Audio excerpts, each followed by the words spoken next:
Imagine a black hole not anchored at a galaxy's center, where supermassive black holes typically reside, but wandering freely through space at speeds reaching 5,000 kilometers per second.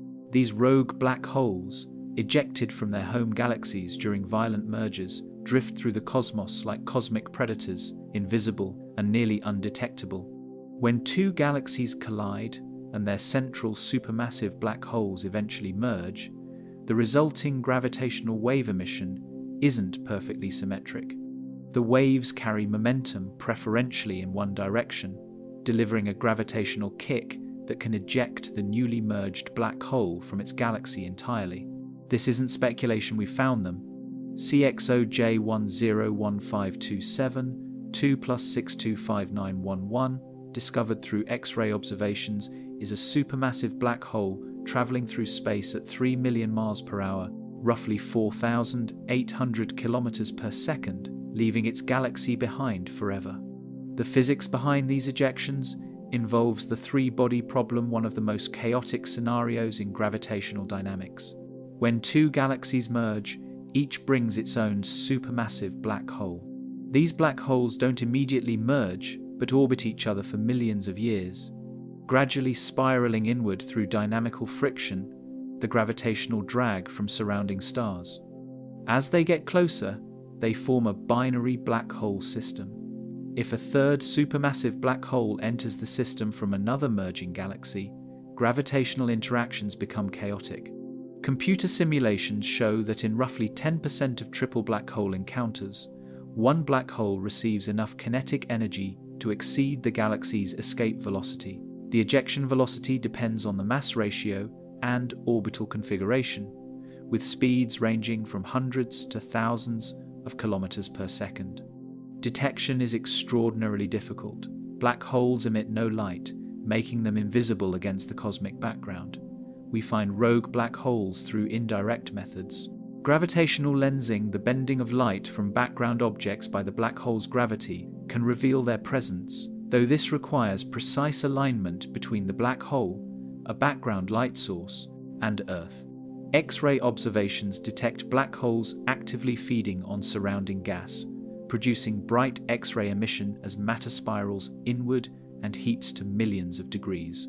Radio observations can detect jets, powerful beams of particles, and radiation launched from the black hole's vicinity at near light speed. But a black hole, drifting through empty intergalactic space, far from gas and stars, produces no signal. It's simply there, warping spacetime silently. How many rogue black holes exist? Theoretical estimates suggest billions wandering through space. Every galaxy merger potentially produces an ejected black hole. The universe has witnessed trillions of galaxy mergers over its 13.8 billion year history. If even a small fraction produced ejected black holes, the intergalactic medium contains a vast population of these dark wanderers. Some estimates suggest that 10% of supermassive black holes formed through mergers were ejected, translating to hundreds of millions in the observable universe. They constitute a hidden population, massive and powerful, yet invisible, drifting through voids between galaxies or occasionally passing through galaxies, including, potentially, our own. Could a rogue black hole pass through our solar system?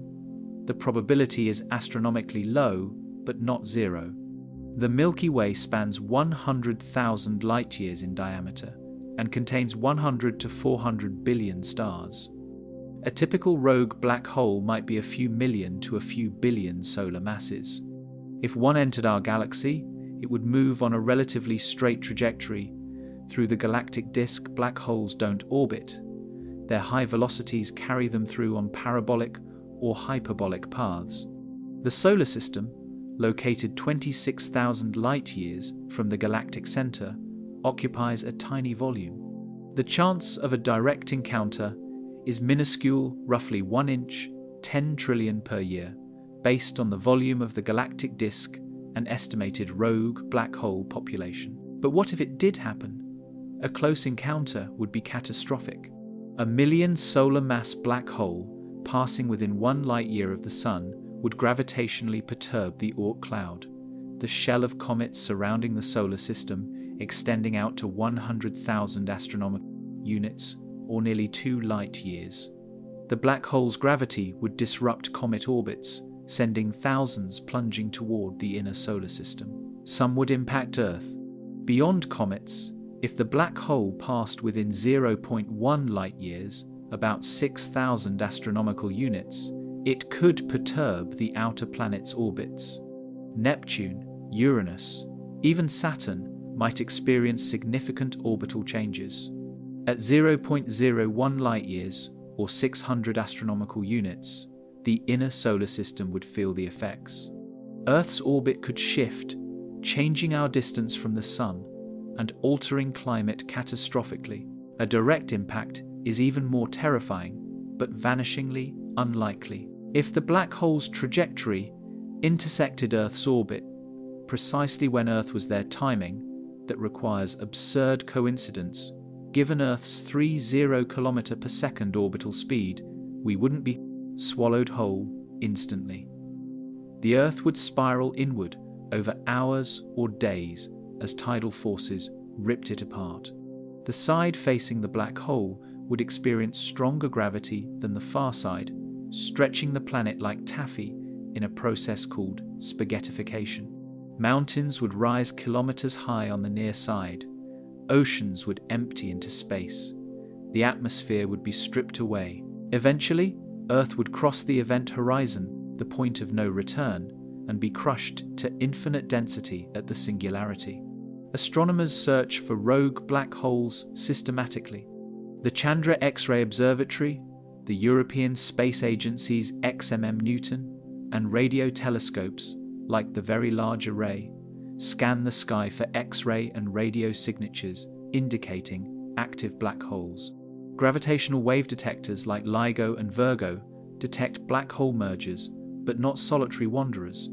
Future gravitational wave observatories in space LISA, the Laser Interferometer Space Antenna, planned for the 2030 seconds, might detect the gravitational waves produced when rogue black holes pass through dense star clusters, temporarily capturing stars into orbits that decay and merge with the black hole. Each detection adds to the census, mapping where these cosmic wanderers roam.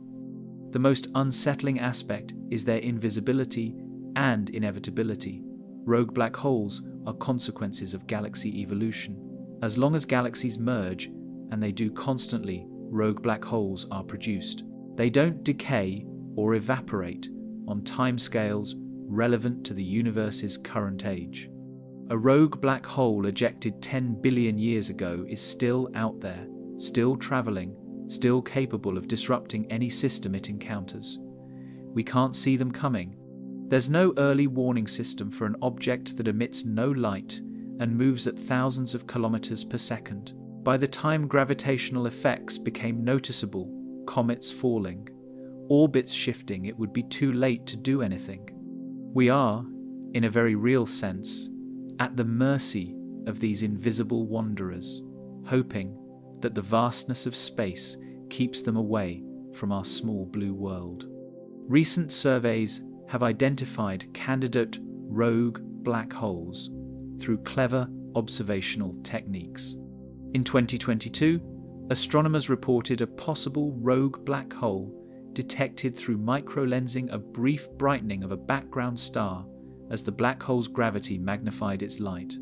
The event, lasting several hundred days, suggested a 7 solar mass black hole drifting through the Milky Way at 45 kilometers per second. If confirmed, this would be the first stellar mass rogue black hole detected through its gravitational effects alone.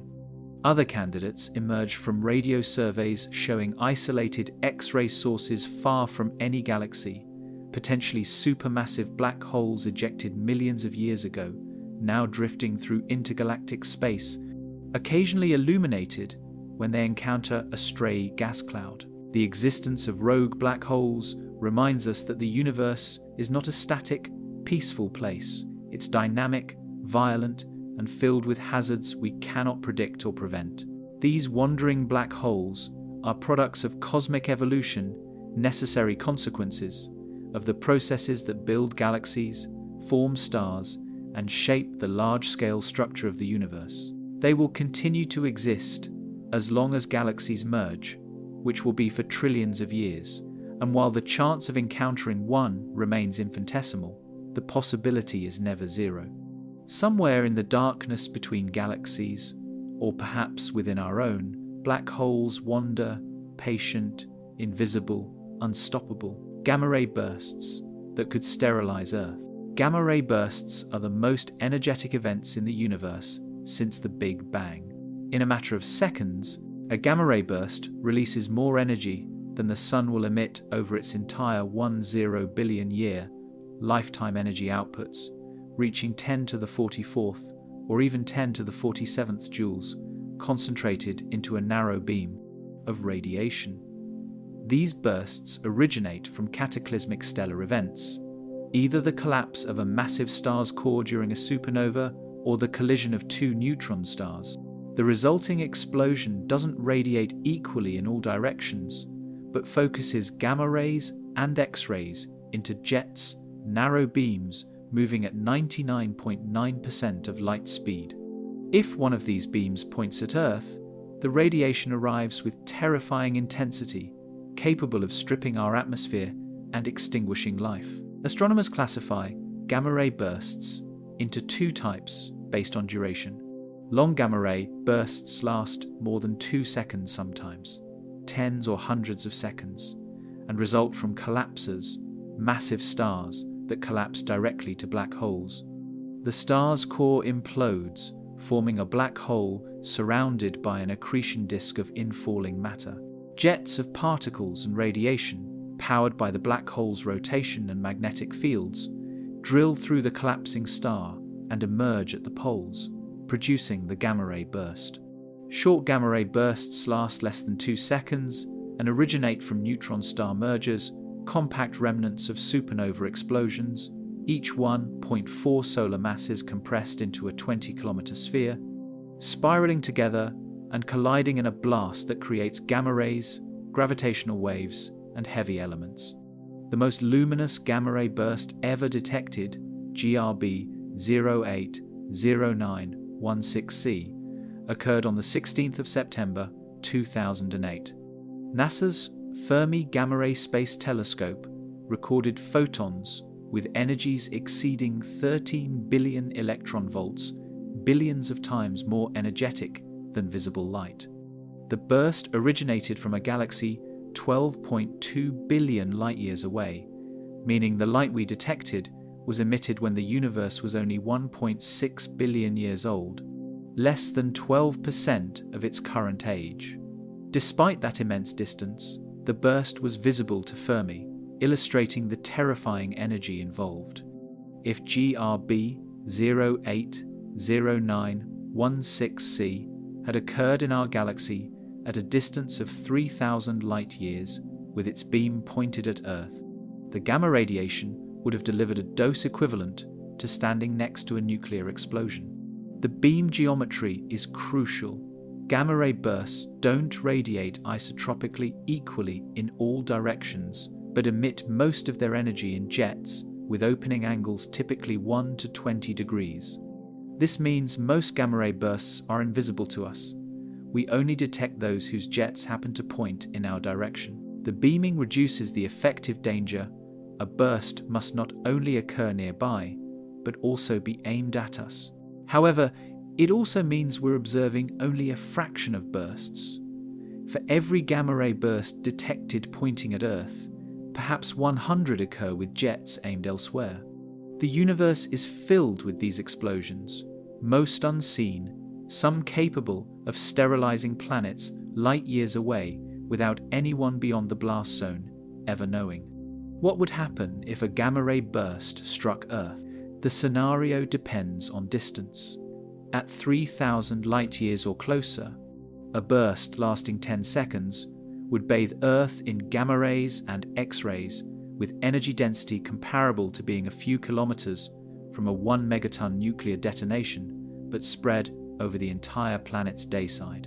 The atmosphere would partially absorb the radiation, but high-energy photons would trigger chemical reactions in the stratosphere. Nitrogen and oxygen molecules would break apart and recombine into nitrogen oxides, which catalytically destroy ozone. Within weeks, ozone concentrations in the stratosphere would drop by 50 to 90%, depending on burst strength and duration. Ozone loss would persist for years, allowing intense ultraviolet radiation from the sun to reach the surface. The ecological consequences would be catastrophic. UV radiation damages DNA, causing mutations and cell death. Phytoplankton in the oceans, the base of the marine food chain, responsible for producing 50% of Earth's oxygen, would die in massive numbers. Unable to tolerate UV levels 10 to 100 times higher than normal. On land, plants would suffer burns and genetic damage, reducing photosynthesis and crop yields. Humans and animals would experience increased cancer rates, blindness from UV-induced cataracts, and immune system suppression. The food chain would collapse from the bottom up. Mass starvation would follow as agriculture failed and fish populations crashed. The biosphere would take tens of thousands to millions of years to recover, depending on how quickly ozone regenerated and evolution replaced extinct species. Some scientists have proposed that gamma-ray bursts caused past mass extinctions. The Ordovician Silurian extinction, 450 million years ago, killed approximately 85% of marine species. The extinction occurred in two pulses, separated by hundreds of thousands of years, with the second pulse particularly devastating to surface-dwelling organisms. This pattern is consistent with ozone depletion from a gamma-ray burst, the first pulse from the initial UV radiation spike. The second pulse, as ecosystems adapted to high UV, struggled and failed. No definitive evidence confirms this hypothesis. We can't detect gamma rays from 450 million years ago, but the scenario is plausible. The Ordovician was a time of extensive marine life with little land vegetation, and most extinctions affected shallow water species, exactly what UV exposure would cause. Which stars threaten us today? Wolf-Rayet stars are primary candidates. These massive stars, 25 to 50 solar masses, have lost their outer hydrogen layers through powerful stellar winds, exposing helium and heavier elements. They are extremely hot surface temperatures, exceeding 100,000 Kelvin and luminous, outshining the Sun by factors of 100,000 or more. Wolf-Rayet stars are in the final stages before core collapse, and some might produce gamma-ray bursts. WR-104, located 8,000 light-years away in the constellation Sagittarius, is a Wolf-Rayet star in a binary system. Its rotation axis might be oriented toward Earth, raising concerns that its eventual explosion could aim a gamma-ray burst our way. However, 8,000 light-years is likely safe. Most estimates place the danger zone at 3,000 light-years. Eta Carinae, a luminous blue variable star 7,500 light-years away, is another candidate. With a mass exceeding 100 solar masses, Eta Carinae is one of the most massive stars known. It underwent a massive eruption in the 1,840 seconds, ejecting material equivalent to several solar masses and temporarily becoming the second brightest star in the night sky. Eta Carinae will likely explode as a supernova within the next 100,000 years, a blink in cosmic time. Whether it produces a gamma-ray burst depends on its rotation rate and magnetic field strength, both uncertain. If it does, and if the beam points at Earth, we'd face the scenarios described earlier. Fortunately, 7,500 light-years provides some cushion. The burst would need to be extraordinarily powerful to pose severe danger. Betelgeuse, the red supergiant in Orion, is often mentioned in gamma-ray burst discussions, but is not a significant threat. At 640 light-years away and nearing the end of its life, Betelgeuse will explode as a supernova in the next 100,000 years. However, red supergiants like Betelgeuse probably don't produce gamma-ray bursts. Gamma-ray bursts require rapidly rotating cores to generate the magnetic fields driving jets. Red supergiants rotate slowly due to angular momentum loss through stellar winds over millions of years. Betelgeuse's supernova will be spectacular, visible in daylight for weeks, brighter than the full moon, but won't produce a gamma-ray burst. It will emit neutrinos, visible light, and some X-rays, but nothing dangerous at 640 light-years distance. We are safe from Betelgeuse. Estimating gamma-ray burst rates helps assess risk. In our galaxy, supernovae occur about twice per century, and perhaps 1 inch 100 produces a gamma-ray burst if conditions are right: rapid rotation, strong magnetic fields, direct collapse to a black hole. That gives roughly 1 gamma-ray burst per 5,000 years in the Milky Way. With 100 billion stars in the galaxy spread over 100,000 light-years diameter, and most massive stars concentrated in the galactic disk, the probability of a burst occurring within 3,000 light-years of Earth and aimed toward us, given the narrow jet beaming, is extremely low. Estimates suggest odds around 1 inch 10 million per century. Over Earth's remaining habitable lifespan of about 1 billion years, the probability approaches a few percent small, but not negligible. There is no defense against gamma-ray bursts. The radiation travels at light speed. We'd have no warning. Detection would come from space-based gamma-ray telescopes like Fermi or Swift, registering the burst as it arrived, but by then, Earth would already be irradiated. The burst itself lasts seconds. Damage to the ozone layer develops over days and weeks. In principle, humanity could respond by sheltering indoors during the acute UV phase, using UV-blocking materials and artificial light for food production. But the scale of such a response, protecting billions of people and preserving agriculture, is beyond current capabilities. The best we can do is monitor nearby massive stars, track their rotation and mass, and refine models predicting which stars might produce bursts aimed toward Earth. This knowledge provides no protection, only the cold comfort of understanding the danger. Rogue planets drifting in endless darkness. Most planets orbit stars, basking in light and heat, but rogue planets, also called free-floating planets or nomad planets, drift through interstellar space, unbound to any star. These planets were ejected from their natal star systems during violent dynamical interactions, gravitational encounters between planets, close stellar passes, or instabilities in young planetary system. Once ejected, they wander the galaxy alone, receiving no starlight, shrouded in eternal night.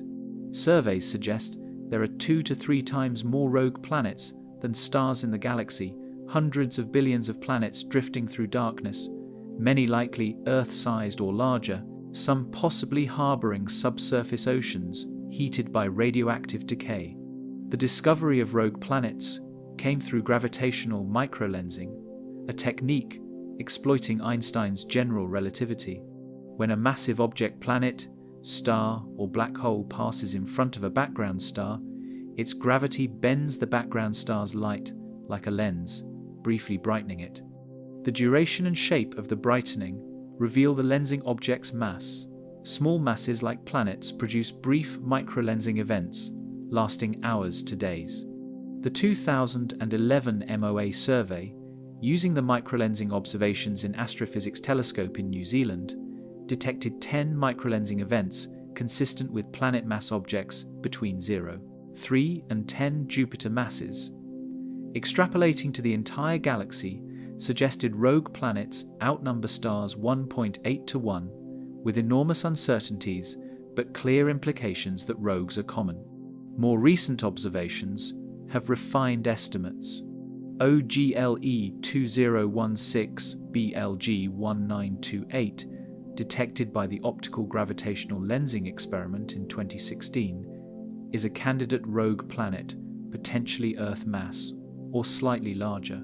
The microlensing event lasted only a few hours, indicating low mass. No host star was detected within 8 astronomical units, suggesting the planet is free-floating. If Earth mass, OGLE2016BLG1928, might retain an atmosphere through radioactive heating, those surface temperatures would be incredibly low, perhaps 30 to 50 Kelvin, cold enough to freeze carbon dioxide and most gases. Any atmosphere would be thin, possibly consisting of neon or hydrogen that doesn't freeze at these temperatures. Direct imaging has detected a handful of young, free-floating objects.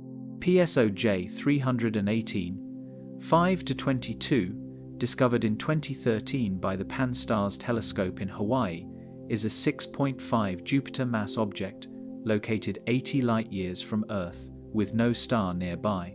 Its low mass places it at the boundary between planet and brown dwarf, a failed star that never reached the mass necessary for sustained hydrogen fusion.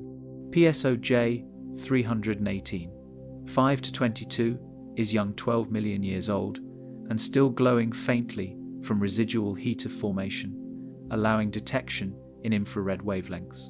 The object's existence demonstrates that planetary mass objects can form in isolation or be ejected so young they remain detectable through thermal emission. The ejection mechanisms vary. In young planetary systems with multiple gas giants, gravitational interactions can be chaotic. If two planets approach each other closely, the encounter scatters both. One gains energy and moves to a wider orbit, while the other loses energy and migrates inward or is ejected entirely. Simulations of young systems with 3 or more gas giants show that 10 to 30% of planets are ejected within the first 10 million years. The surviving planets settle into stable configurations, but the ejected planets are lost to interstellar space. Close stellar encounters also cause ejections.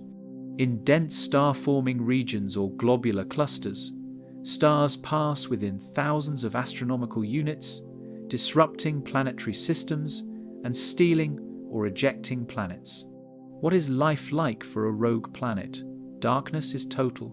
Without a star, no light illuminates the surface. Temperatures plummet to near absolute 0, 30 to 50 Kelvin, on average, depending on size and composition. Earth-mass rocky planets would freeze completely. Any water on the surface would become solid ice thicker than the planet's crust. Atmospheres would collapse, freezing out and falling as snow. Only gases with extremely low freezing points like neon or hydrogen would remain gaseous. The surface would be silent, dark, and deadly, a frozen wasteland drifting through the void. But beneath the surface, the situation might differ. Radioactive decay in a planet's core generates heat. On Earth, radioactive isotopes like uranium-238, thorium-232, and potassium-40 produce about 20 terawatts of heat, roughly half of Earth's total internal heat budget. A rogue Earth-sized planet would retain this heat source.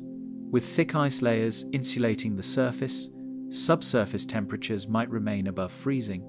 Liquid water oceans could exist 10 to 100 kilometers beneath ice layers, several kilometers thick, similar to Jupiter's moon Europa or Saturn's moon Enceladus. These subsurface oceans, heated from below by radioactivity and insulated from above by ice, could persist for billions of years. Could life exist on rogue planets? On Earth, life thrives in extreme environments without sunlight. Deep-sea hydrothermal vents host ecosystems based on chemosynthesis, bacteria extracting energy from chemicals like hydrogen sulfide rather than sunlight. These ecosystems include worms, clams, crabs, and fish, all independent of photosynthesis. If a rogue planet retained a subsurface ocean with hydrothermal activity from radioactive heating, similar ecosystems could theoretically exist. The necessary ingredients, liquid water, chemical energy sources, and organic molecules might all be present. Such life would be isolated, cut off from the galaxy, unaware it existed on a planet drifting through darkness. Detecting life on rogue planets is virtually impossible with current technology. We can barely detect the planets themselves, confirming oceans and life is far beyond current capabilities. Future missions might target nearby rogues if found, sending probes to drill through ice and sample subsurface water, but this is speculative. The closest known rogue planet candidates are tens of light years away, and we can't yet confirm they harbour oceans. The notion remains theoretical, a fascinating possibility grounded in the physics of radioactive heating and the resilience of life, but unconfirmed and perhaps unconfirmable for centuries. The population of rogue planets continues to grow with every survey. The Nancy Grace Roman Space Telescope, launching in 2027, will conduct microlensing surveys with unprecedented sensitivity, detecting rogue planets down to Mars mass. Predictions suggest it could find thousands of rogues over its mission lifetime. Each detection adds to the census, revealing the true abundance and mass distribution of free-floating planets. Some estimates suggest there may be trillions of rogue planets in the Milky Way, vastly outnumbering stars. Most drift through the galactic disk, some pass through the galactic halo, a few are ejected from the galaxy entirely with sufficient velocity. Imagine being on a rogue planet with a subsurface ocean. Beneath kilometers of ice, in liquid water, heated by radioactive decay, you might find ecosystems thriving in darkness. Above, the ice surface is locked in night. No stars are visible through the thick ice and any thin atmosphere. The only light might be faint auroras if the planet retained a magnetic field and intercepted cosmic rays. The temperature is barely above absolute zero.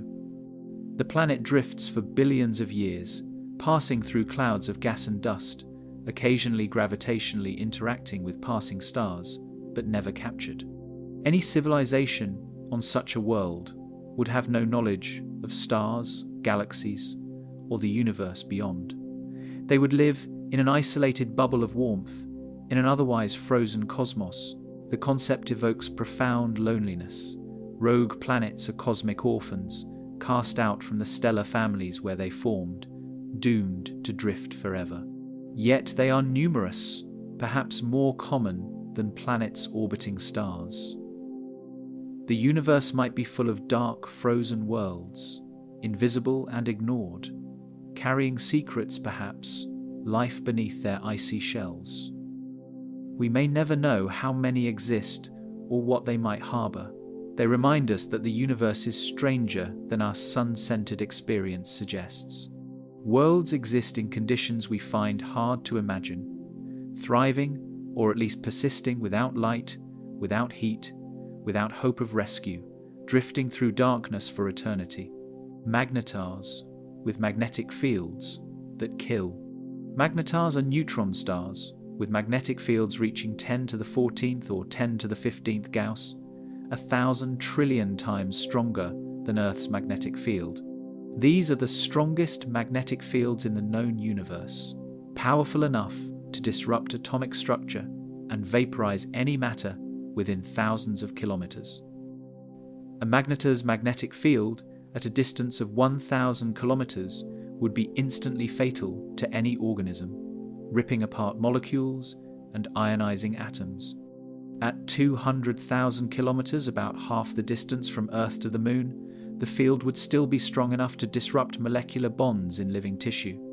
Magnetars are neutron stars gone extreme, products of the most massive stellar core collapses, and they occasionally release their energy in terrifying starquakes.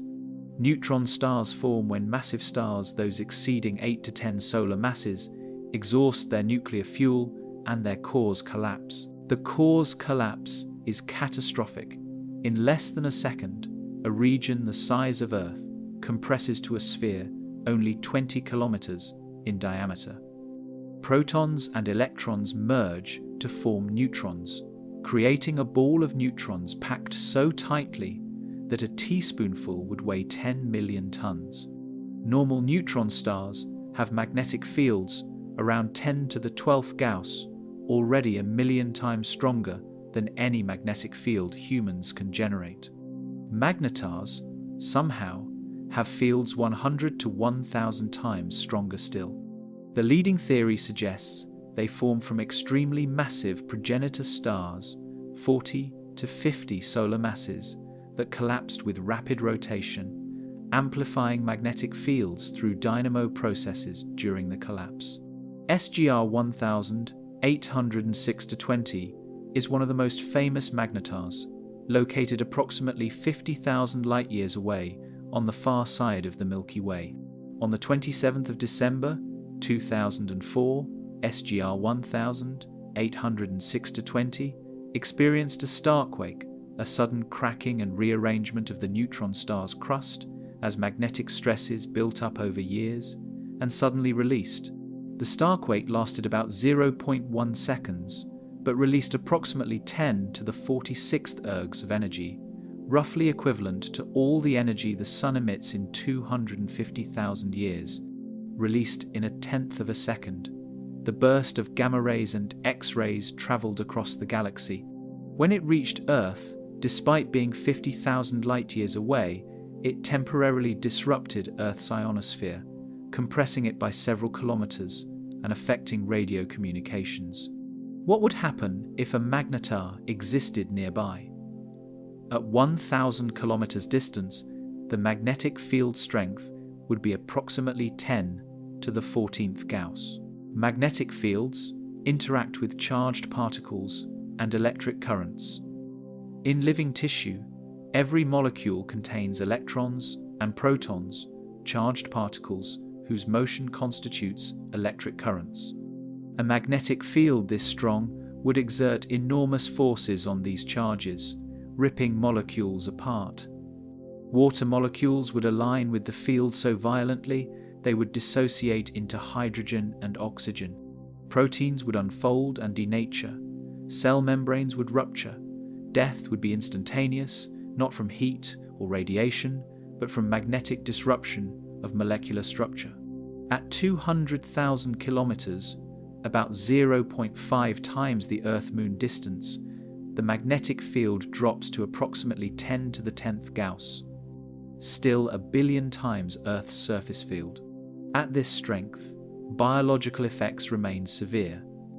Nerve impulses depend on ion currents, sodium and potassium ions flowing across cell membranes.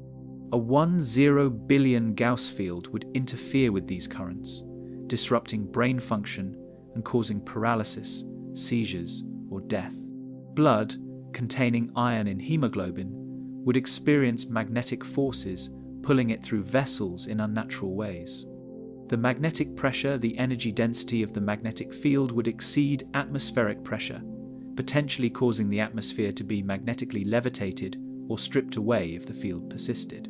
Magnetars emit X-rays continuously, powered by the decay of their magnetic fields. As the field slowly weakens over thousands to millions of years, magnetic energy converts to heat and radiation. X-ray luminosity from magnetars ranges from 10 to the 33rd to 10 to the 35th ergs per second, thousands to millions of times the Sun's total luminosity across all wavelengths. The X-rays come from the magnetar's surface, heated to millions of Kelvin by magnetic field decay. Occasionally, starquakes release bursts of X-rays and gamma rays far exceeding the steady emission. These bursts, called soft gamma repeaters, or SGRs, can temporarily outshine all other X-ray sources in the galaxy combined. About 30 magnetars are currently known in the Milky Way, identified through their X-ray emission and characteristic behaviors, rapid spin rates, occasional bursts, and spectral signatures indicating strong magnetic fields. They are rare compared to normal neutron stars. Out of perhaps 1 billion neutron stars in the galaxy, only a tiny fraction are magnetars.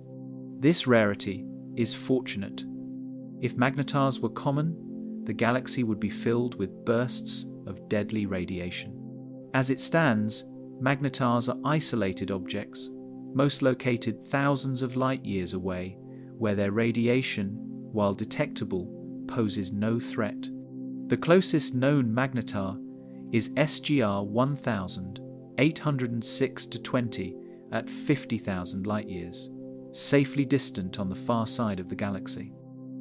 If a magnetar existed within 10 light-years within the local neighborhood of stars around the Sun, its steady X-ray emission would bathe Earth in radiation levels hundreds to thousands of times higher than normal. Ozone depletion would occur gradually as X-rays ionize the atmosphere. A star quake from a magnetar within 10 light-years would be catastrophic. The burst of gamma rays and X-rays, arriving suddenly, would deliver radiation doses lethal to surface life. The ionosphere would be severely disrupted, affecting technology and possibly even inducing electric currents in Earth's crust and oceans. Though these effects are speculative, magnetar formation requires specific conditions. The progenitor star must be massive, at least 40 solar masses, and rotating rapidly. During core collapse, the rapid rotation combined with the extreme densities amplifies magnetic fields through the dynamo effect. If the rotation rate and initial magnetic field are just right, the result is a magnetar.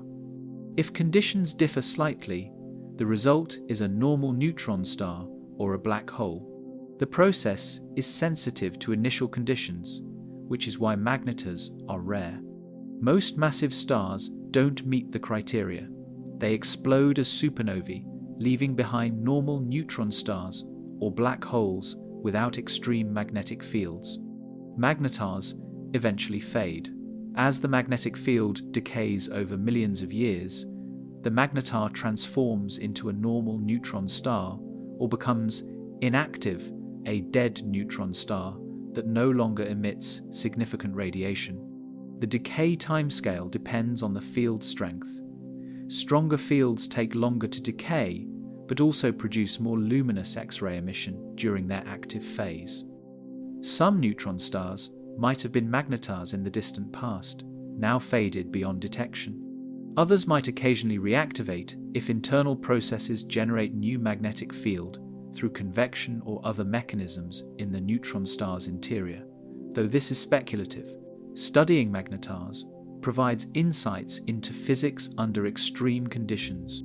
The magnetic field strengths approach the Schwinger limit approximately 4.4 times 10 to the 13th Gauss, at which the quantum vacuum becomes nonlinear and virtual electron-positron pairs spontaneously form. Magnetars exceed this limit in localized regions, allowing tests of quantum electrodynamics prediction. The matter inside neutron stars exists in states not reproducible on Earth nuclear matter, at densities exceeding atomic nuclei, possibly quark-gluon plasma, strange matter, or other exotic states. Observations of magnetar behavior constrain theoretical models of these states, providing glimpses into physics at energy scales otherwise accessible only in particle accelerators. The unsettling aspect of magnetars is their sheer power. A starquake releasing 10 to the 46th ergs in a tenth of a second is an energy output incomprehensible to human experience. The entire energy consumption of human civilization in a year is about 5 times 10 to the 20th joules, or 5 times 10 to the 27th ergs, orders of magnitude less. A magnetar starquake releases energy equivalent to millions of years of human civilization's total energy use, and does so instantaneously. If directed at Earth from nearby, there would be no defense, no warning, no survival. We exist at the mercy of the cosmos, hoping that these powerful objects remain far away. Hypervelocity stars escaping the galaxy. Hypervelocity stars travel at speeds exceeding 300 kilometers per second, with some reaching over 1,000 kilometers per second, fast enough to escape the Milky Way's gravity and disappear into intergalactic space. These stars were accelerated by gravitational encounters with supermassive black holes, typically Sagittarius A star, the 4 million solar mass black hole at our galaxy's center. The acceleration mechanism, predicted theoretically before any discoveries, involves binary star systems where one star is captured by the black hole, while the other is flung outward at tremendous velocity. The discovery of these stars confirmed theories about black hole dynamics and revealed that stars, and potentially their planets, can be cast into the cosmic void between galaxies. The Hills mechanism, proposed by astronomer Jack Hills in 1988, explains hypervelocity star production. A binary star system, two stars orbiting each other, approaches a supermassive black hole. The black hole's tidal forces, which are stronger on the nearer star than the farther star, rip the binary apart. One star falls toward the black hole, transferring its orbital energy to the other star. This energy transfer accelerates the ejected star to velocities exceeding the galaxy's escape velocity, about 550 kilometers per second at the Sun's location. The captured star eventually merges with the black hole or settles into orbit, while the ejected star flies outward, never to return. S5HVS1, discovered in 2019, is currently the fastest known hypervelocity star. Traveling at 1,700 kilometers per second, it's moving so fast that it will escape the Milky Way in about 100 million years. Located 29,000 light-years from Earth in the direction of the constellation Grus, S5HVS1 originated in the galactic center.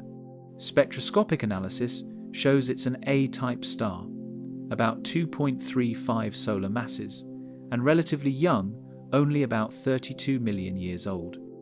Its trajectory, traced backward, points directly to Sagittarius A star, confirming it was ejected by the supermassive black hole approximately 5 million years ago.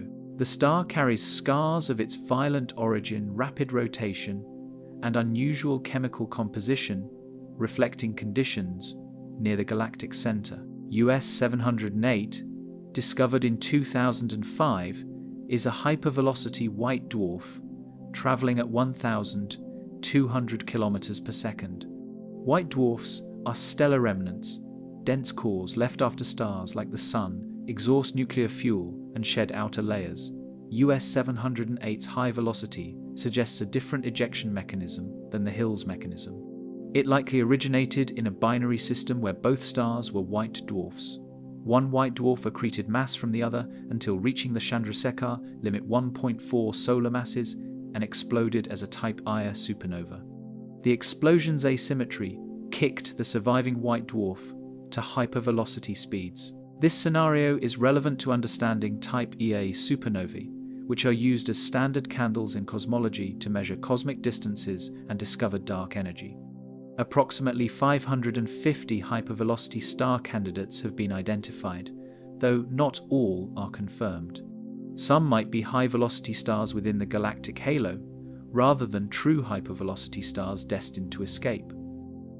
Distinguishing between bound and unbound stars requires precise distance and velocity measurements. The European Space Agency's Gaia satellite, which measures positions and velocities for over 1 billion stars, has dramatically improved these measurements. Gaia's data allowed discovery of many new hypervelocity candidates and confirmed that some previously identified candidates were actually normal stars misclassified due to measurement errors. The true population is still uncertain, but likely numbers in the thousands galaxy-wide. Can hypervelocity stars carry planets? If a star is ejected gently over a period of years, as it spirals toward the black hole, planets in tight orbits might remain bound. Planets beyond a certain distance, where the black hole's tidal forces exceed the star's gravitational hold, would be stripped away. Computer simulations suggest that planets orbiting within a few astronomical units of a hypervelocity star could survive ejection. These planets would travel with their star into intergalactic space, ultimately residing in the void between galaxies. Any civilization on such a planet would experience a bizarre environment, a single bright star in an otherwise empty black sky, no nearby galaxies visible to the naked eye, eternal isolation. Some hypervelocity stars may have originated in other galaxies. If a star from the Andromeda galaxy, or another nearby galaxy, was ejected and passed through the Milky Way, we'd observe it as an intergalactic interloper. Distinguishing extragalactic hypervelocity stars from galactic ones requires measuring chemical composition and age. Galaxies have different star formation histories, producing stars with different metallicities, abundances of elements heavier than helium. An Andromeda star would have metallicity patterns differing from Milky Way stars. A few hypervelocity candidates show unusual abundances, suggesting extragalactic origins, though confirmation is difficult given measurement uncertainties. Hypervelocity stars are laboratories for extreme kinematics and dynamics. Their high speeds, 1% of light speed, mean that relativistic effects become marginally measurable. Observations test Doppler shift calculations, proper motion measurements, and gravitational dynamics in extreme regimes. The star's trajectories map the Milky Way's gravitational potential, revealing the mass distribution, including dark matter. By comparing observed trajectories with simulations, astronomers constrain the dark matter halo's shape, density profile, and total mass. Discrepancies between observed and predicted trajectories might indicate unexpected mass distributions or deviations from Newtonian or Einsteinian gravity.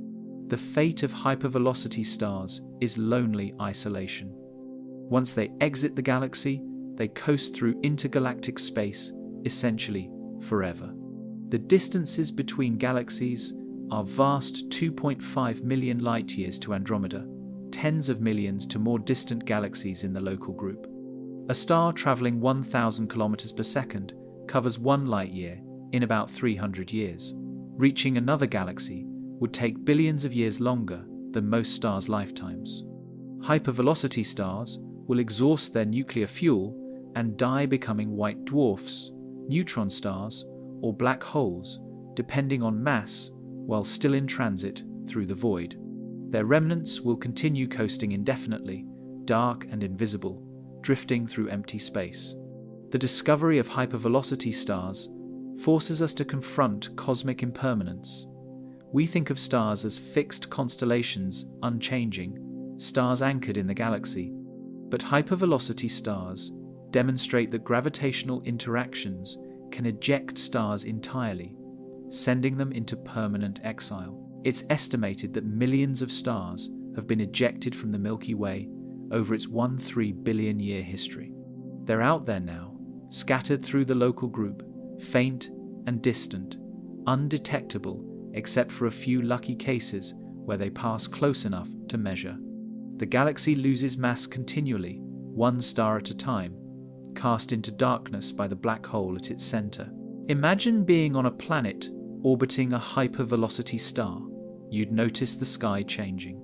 Each year, familiar constellations shift noticeably as your star races through the galaxy at 1,000 kilometers per second. Over decades, the Milky Way's band of light shifts position. Eventually, after millions of years, the galaxy shrinks in the sky, fading from a sprawling band to a distant ellipse. Stars become sparse, then absent. Your sky darkens until only your star remains brilliant and close and far away, faint and small, the spiral of the Milky Way you left behind, receding further every moment, forever beyond return. You live on a world cast out, rushing through darkness toward nothing. Vacuum decay, destroying universe instantly. Vacuum decay is a hypothetical scenario where the universe's vacuum state, the lowest energy state of the Higgs field that permeates all space, is actually a metastable false vacuum, not the true lowest energy state. If a random quantum fluctuation or some other process triggers a transition to the true vacuum, a bubble of true vacuum would form and expand at light speed, destroying everything in its path. Inside the bubble, the laws of physics would change fundamentally. Particles would gain different masses, atoms would disintegrate, and the universe would become uninhabitable instantly. There would be no warning. The bubble wall travels at light speed, arriving simultaneously with any light signals it generates. We could be destroyed by vacuum decay at any moment, with no possibility of prediction or defense. The Higgs field, confirmed by the discovery of the Higgs boson at CERN's Large Hadron Collider in 2012, is responsible for giving elementary particles mass. The field has a value everywhere, in space approximately 246 giga-electronvolts in its current state. This value determines the masses of quarks, electrons, and other particles.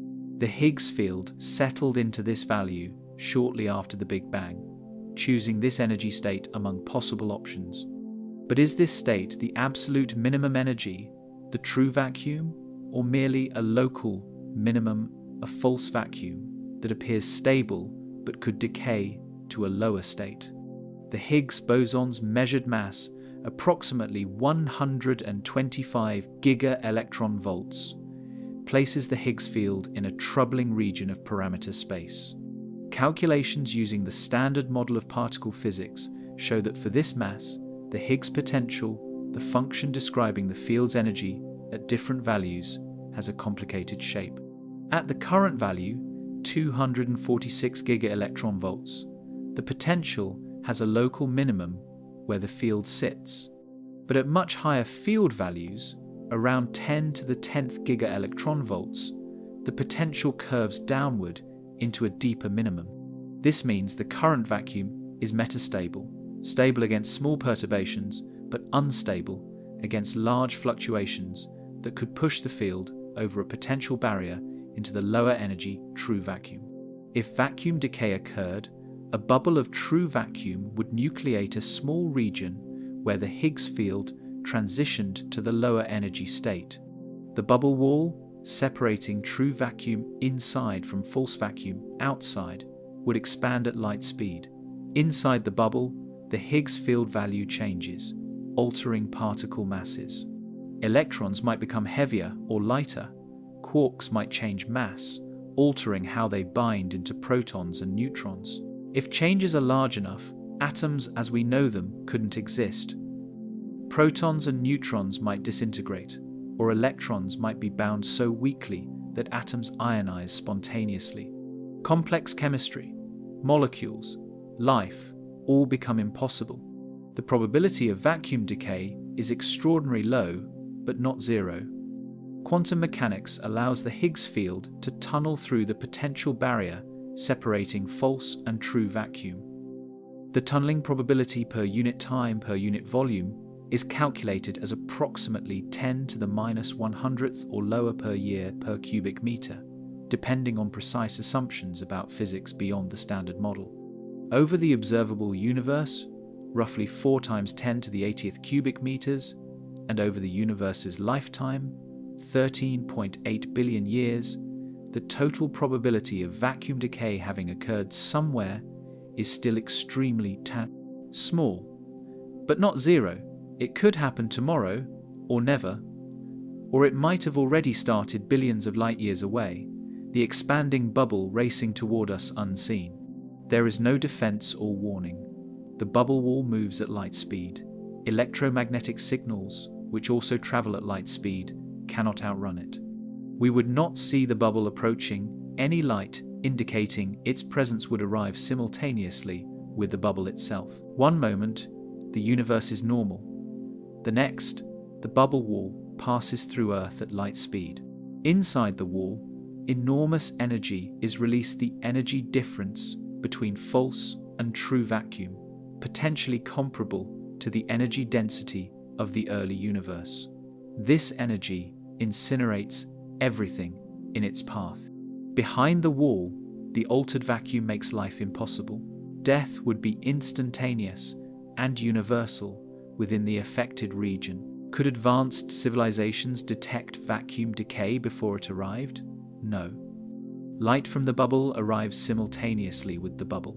Gravitational waves, also traveling at light speed, offer no advance warning. Hypothetical faster-than-light signals, tachyons, or other exotic particles might theoretically provide warning, but no such particles are known to exist, and their existence would violate causality and create paradoxes in standard physics.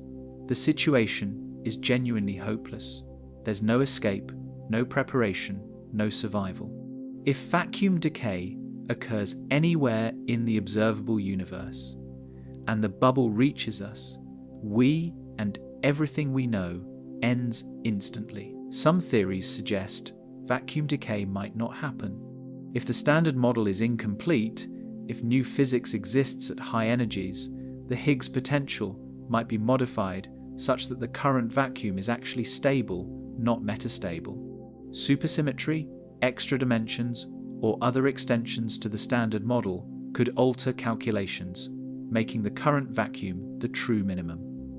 Alternatively, if the universe has a finite lifetime, if some other catastrophe, like a big rip from phantom dark energy, destroys the universe in finite time, then vacuum decay might simply not occur before the universe ends by other means. These are speculations, hopeful but unproven. Cosmologists debate whether vacuum decay has already occurred somewhere.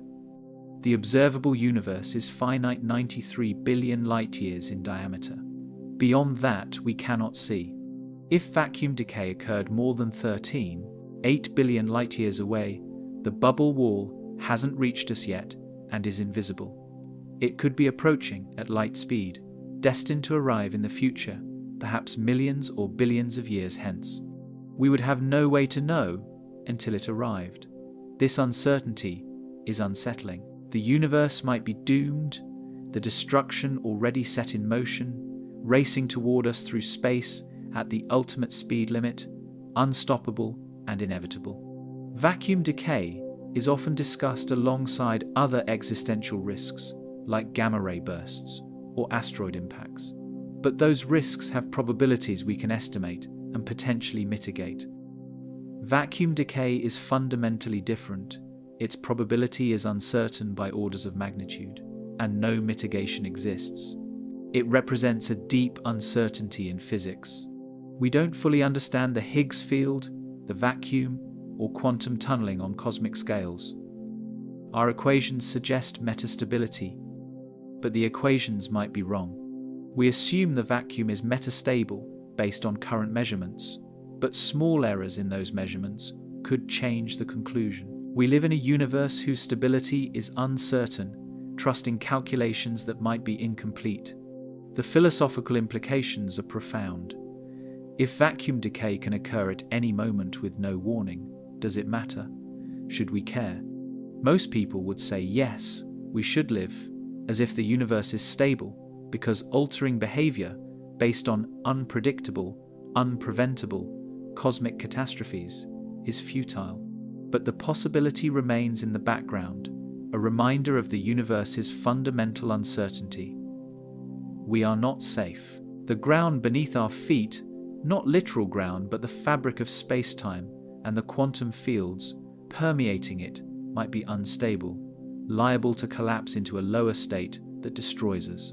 This is the ultimate cosmic nightmare, annihilation from the vacuum itself, unpredictable and absolute. Quasar radiation ionizing galactic neighborhoods. Quasars are the most luminous, persistent objects in the universe, active galactic nuclei powered by supermassive black holes, accreting matter at prodigious rates. A typical quasar emits 10 to the 40th watts of power, equivalent to 1 trillion suns combined. This radiation, primarily in ultraviolet and X-ray wavelengths, floods the host galaxy and extends far into surrounding space, ionizing gas clouds hundreds of thousands of light-years away. If a habitable planet existed within a few 100,000 light-years of an active quasar, the intense radiation would sterilize the surface, ionize the atmosphere, and make life impossible. Quasars were most common 10 to 12 billion years ago, when the universe was young and galaxies were forming. Today, they are rarer, but dormant supermassive black holes in galaxies like our own could reactivate if sufficient gas becomes available. 3C J101527.2+625911 is the brightest quasar visible from Earth, located 2.4 billion light-years away in the constellation Virgo.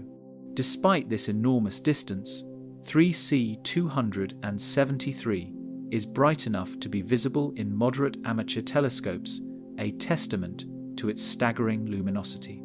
The quasar was one of the first identified in the 1960 seconds, when astronomers realized that certain bright, star-like objects had spectra showing emission lines shifted to high redshifts, indicating they were distant but incredibly luminous. 3C273 emits approximately 4 trillion times the Sun's luminosity across all wavelengths. The emission comes from an accretion disk surrounding a supermassive black hole estimated at 900 million solar masses. Gas falling toward the black hole releases gravitational energy, heating to millions of Kelvin and radiating intensely. The radiation from a quasar has different effects depending on distance.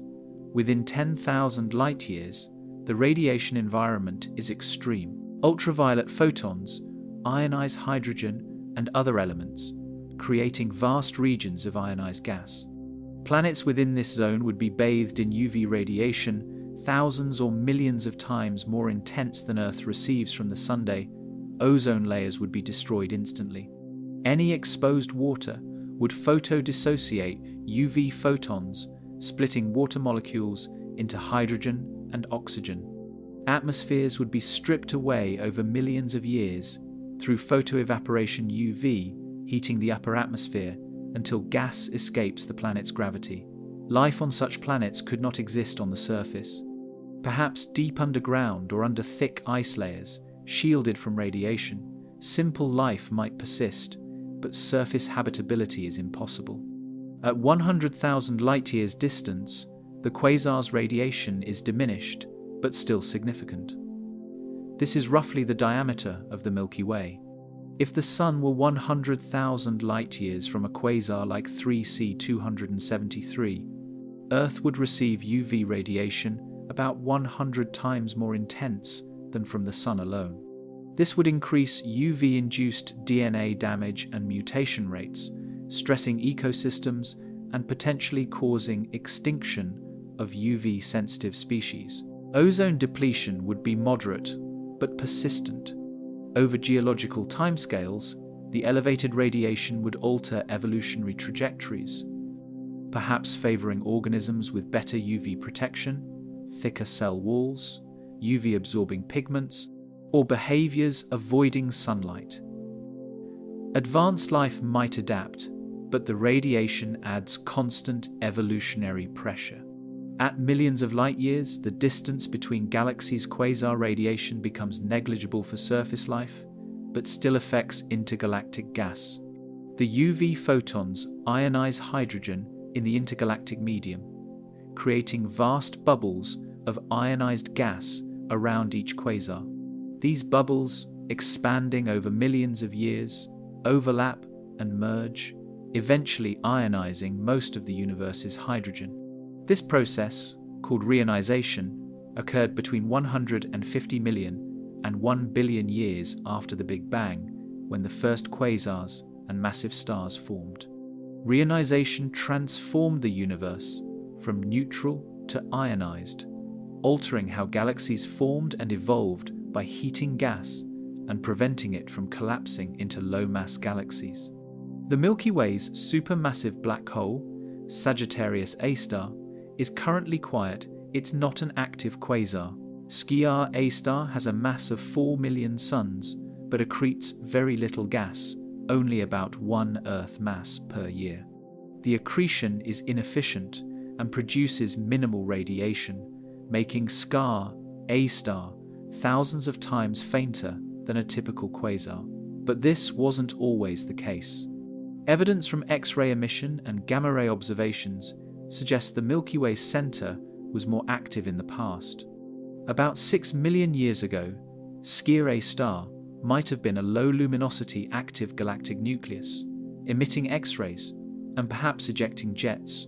If so, the galactic center region would have been bathed in radiation far more intense than today, affecting star formation and planet habitability. Could SGR A star reactivate as a quasar? Yes, if sufficient gas becomes available. One possibility is that a large gas cloud, or a star, is disrupted by SGR A star's gravity through tidal disruption. When a star passes too close to a black hole, tidal forces stronger on the near side than the far side rip the star apart. The stellar material forms an accretion disk and rapidly falls toward the black hole, producing a brief but intense flare of radiation. A single star disruption releases energy equivalent to a supernova, but concentrated over weeks to months. If multiple stars or a massive gas cloud were disrupted, perhaps during a galactic merger, SGR A star could temporarily become a quasar, emitting radiation that would illuminate the galaxy's interior and potentially affect planets within thousands of light years. The Andromeda Galaxy, our nearest large neighbor, also hosts a quiescent supermassive black hole mass, roughly 100 million suns, far more massive than SGR A star. Andromeda's black hole is also inactive currently, but past activity is evidenced by structures in the galaxy's center. In 4 billion years, the Milky Way and Andromeda will collide, merging into a single galaxy. During the merger, gas clouds will collide, shocks will compress gas, and copious amounts of material will funnel toward both supermassive black holes. The black holes will accrete rapidly, becoming active galactic nuclei or even quasars. The radiation from these dual quasars will light up the merging galaxies, ionizing gas, triggering starbursts, and rendering large regions uninhabitable. The merger will be spectacular, but dangerous for any civilizations in either galaxy. Quasars peaked in abundance 10 to 12 billion years ago during the universe's youth. At that epoch, galaxies were forming rapidly. Gas was abundant, and supermassive black holes grew quickly through accretion and mergers. Roughly 10% of galaxies hosted quasars. Today, less than 1% of galaxies have active quasars. The decline reflects gas depletion, star formation consumed available gas, quasar winds and jets expelled gas from galaxies, and cosmic expansion reduced gas density in the universe overall. The era of prolific quasars is over. Modern galaxies are quieter. Their black holes dormant, starving for fuel. Reactivation is possible but rare, requiring special circumstances like mergers or star disruptions. For civilizations that might have existed near quasars in the early universe, life would have been harsh. Planets within 100,000 light-years would experience continuous high-energy radiation. Perhaps life-adapted organisms living underground or underwater, emerging only briefly. Or perhaps life never started, the radiation preventing the chemistry necessary for abiogenesis. Alternatively, planets farther from quasars might have benefited from the intense radiation indirectly UV light breaking apart molecules in planetary atmospheres, creating reactive chemicals that could drive prebiotic chemistry. The relationship between radiation and life is complex. Too much is lethal, but moderate amounts might spur chemical complexity. The unsettling aspect of quasars is their power and unpredictability. A quasar can outshine an entire galaxy 100 billion stars from a region smaller than our solar system. The energy comes from gravity mass falling into a black hole, the most efficient energy source in classical physics. Even nuclear fusion, which powers stars and hydrogen bombs, converts less than 1% of mass to energy. Gravitational accretion onto black holes can convert 10% or more of infalling mass to energy. This efficiency makes quasars uniquely powerful, and while active quasars are rare today, dormant black holes lurk in most galaxies, including ours. If reawakened, they would transform their host galaxies into radiation-blasted zones, inhospitable to life, until the fuel ran out and the quasar faded again into dormancy. dark matter mysteries we cannot solve. Dark matter comprises 85% of all matter in the universe, yet we cannot see it, touch it, or detect it directly. We know it exists only through its gravitational effects. Galaxies rotate too fast to be held together by visible matter alone.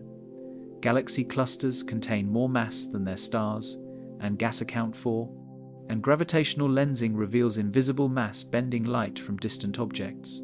Despite decades of searching, we have not identified what dark matter is.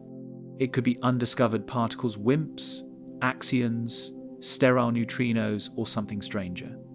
Our inability to detect or understand the dominant form of matter in the universe is humbling and unsettling. We live in a cosmos where 85% of matter is invisible and mysterious, shaping galaxies and structure on the largest scales while remaining fundamentally unknown. The evidence for dark matter is overwhelming. Galaxy rotation curves, graphs showing how fast stars orbit at different distances from galactic centers, remain flat far from the galactic core, indicating that mass extends well beyond visible stars. If only visible matter existed, rotation speeds should decrease with distance following Kepler's laws. Instead, they remain constant, implying a dark matter halo surrounding each galaxy, extending tens or hundreds of thousands of light years beyond the visible disk. In galaxy clusters, similar discrepancies appear. The Coma cluster, studied by Fritz Zwicky in the 1930 seconds, contains galaxies moving at speeds exceeding what the cluster's visible mass could gravitationally bind. Zwicky proposed unseen mass dark matter, providing additional gravity. The Bullet cluster, officially 1E0657.2+56, provides perhaps the most direct evidence. This system consists of two galaxy clusters that collided about 150 million years ago. During the collision, the galaxies passed through each other. Mostly unaffected galaxies are mostly empty space, so collisions between individual stars are rare. But the hot X-ray emitting gas in each cluster collided and was slowed by electromagnetic interactions, creating shockwaves visible in X-ray images. Gravitational lensing maps show that most mass in the system is not where the gas is, but where the galaxies are. This separation gas in one location, mass in another, demonstrates that most matter is invisible and collisionless, passing through the collision unaffected. This is exactly what dark matter should do. What is dark matter? The leading candidates are WIMPs, weakly interacting massive particles. WIMPs are hypothetical particles with masses ranging from a few to thousands of times the proton mass, interacting only through gravity and the weak nuclear force. They do not emit, absorb, or reflect electromagnetic radiation, making them invisible. WIMPs would have been produced in the hot early universe after the Big Bang, and if their properties match certain requirements, the abundance of WIMPs today would match the observed dark matter density. WIMPs would exist all around us, billions passing through your body every second. But their weak interactions mean they pass through ordinary matter without effect, making detection extraordinarily difficult. Direct detection experiments search for rare WIMP collisions with atomic nuclei. Detectors like xenon, lux, and CDMS use tanks of liquid xenon or germanium crystals placed deep underground to shield from cosmic rays. When a WIMP collides with a nucleus, it should transfer energy, causing the nucleus to recoil and produce a tiny flash of light or phonon quantized vibration detectable by sensitive instrument. After decades of searching with ever more sensitive detectors, no confirmed WIMP signal has been found. This null result constrains WIMP properties. Either WIMPs are lighter or interact more weakly than expected, or they are not the answer. The lack of detection is disappointing, but not definitive. Improved experiments continue. Axions are another candidate hypothetical particles with extremely low mass, around 10 to the -5 electron volts or lighter, billions of times lighter than electrons.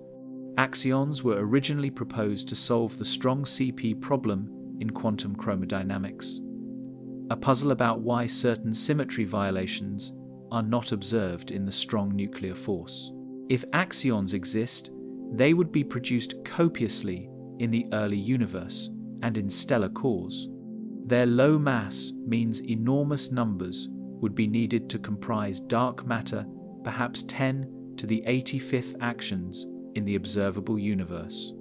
Axion detection experiments use strong magnetic fields to convert axions into photons, which can then be detected. Experiments like ADMX have searched for axions, but not yet found them, though much parameter space remains unexplored. Sterile neutrinos, hypothetical neutrinos that don't interact via the weak force, are a third candidate. Ordinary neutrinos come in three types: electron, muon, tau, and interact weakly, making them hard to detect but not impossible. Sterile neutrinos would interact only through gravity, like dark matter. They could have masses ranging from electron volts to kilo electron volts, intermediate between ordinary neutrinos and WIMPs. Sterile neutrinos might explain dark matter and other anomalies in neutrino physics.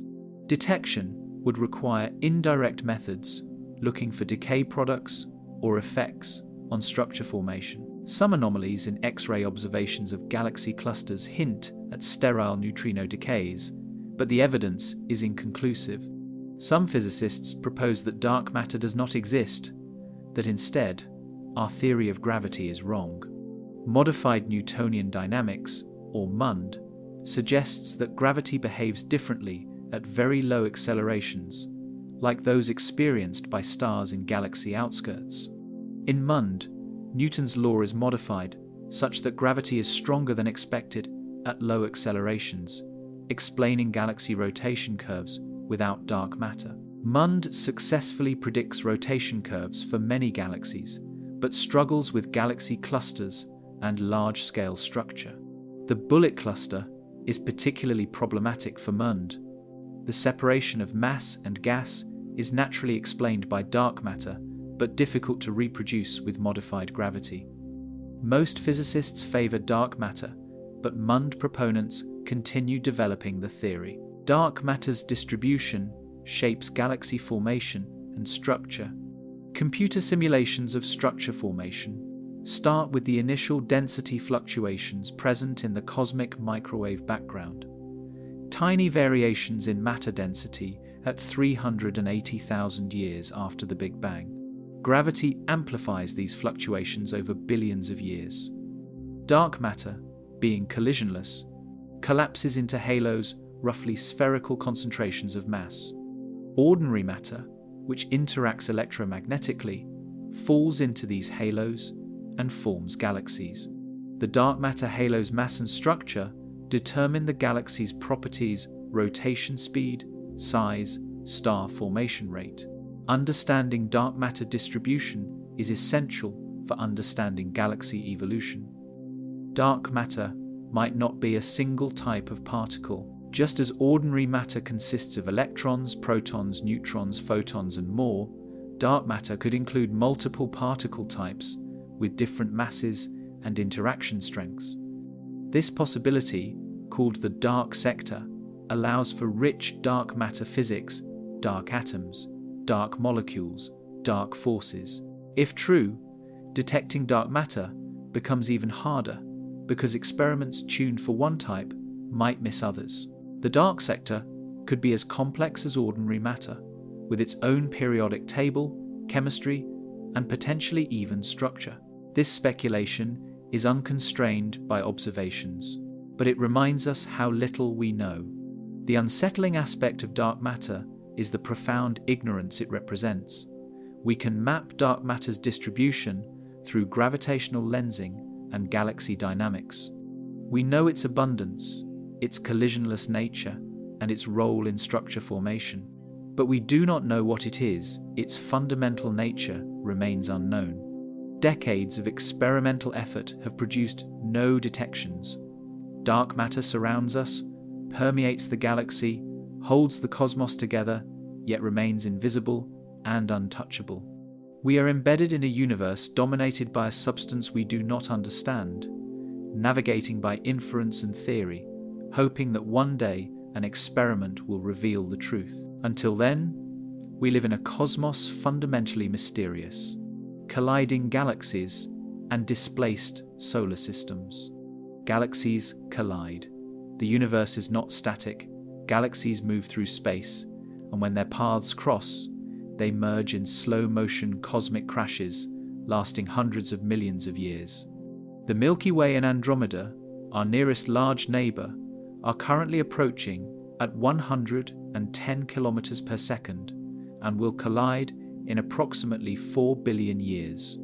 During the collision, stars rarely impact each other. Galaxies are mostly empty space, and stars are separated by light years.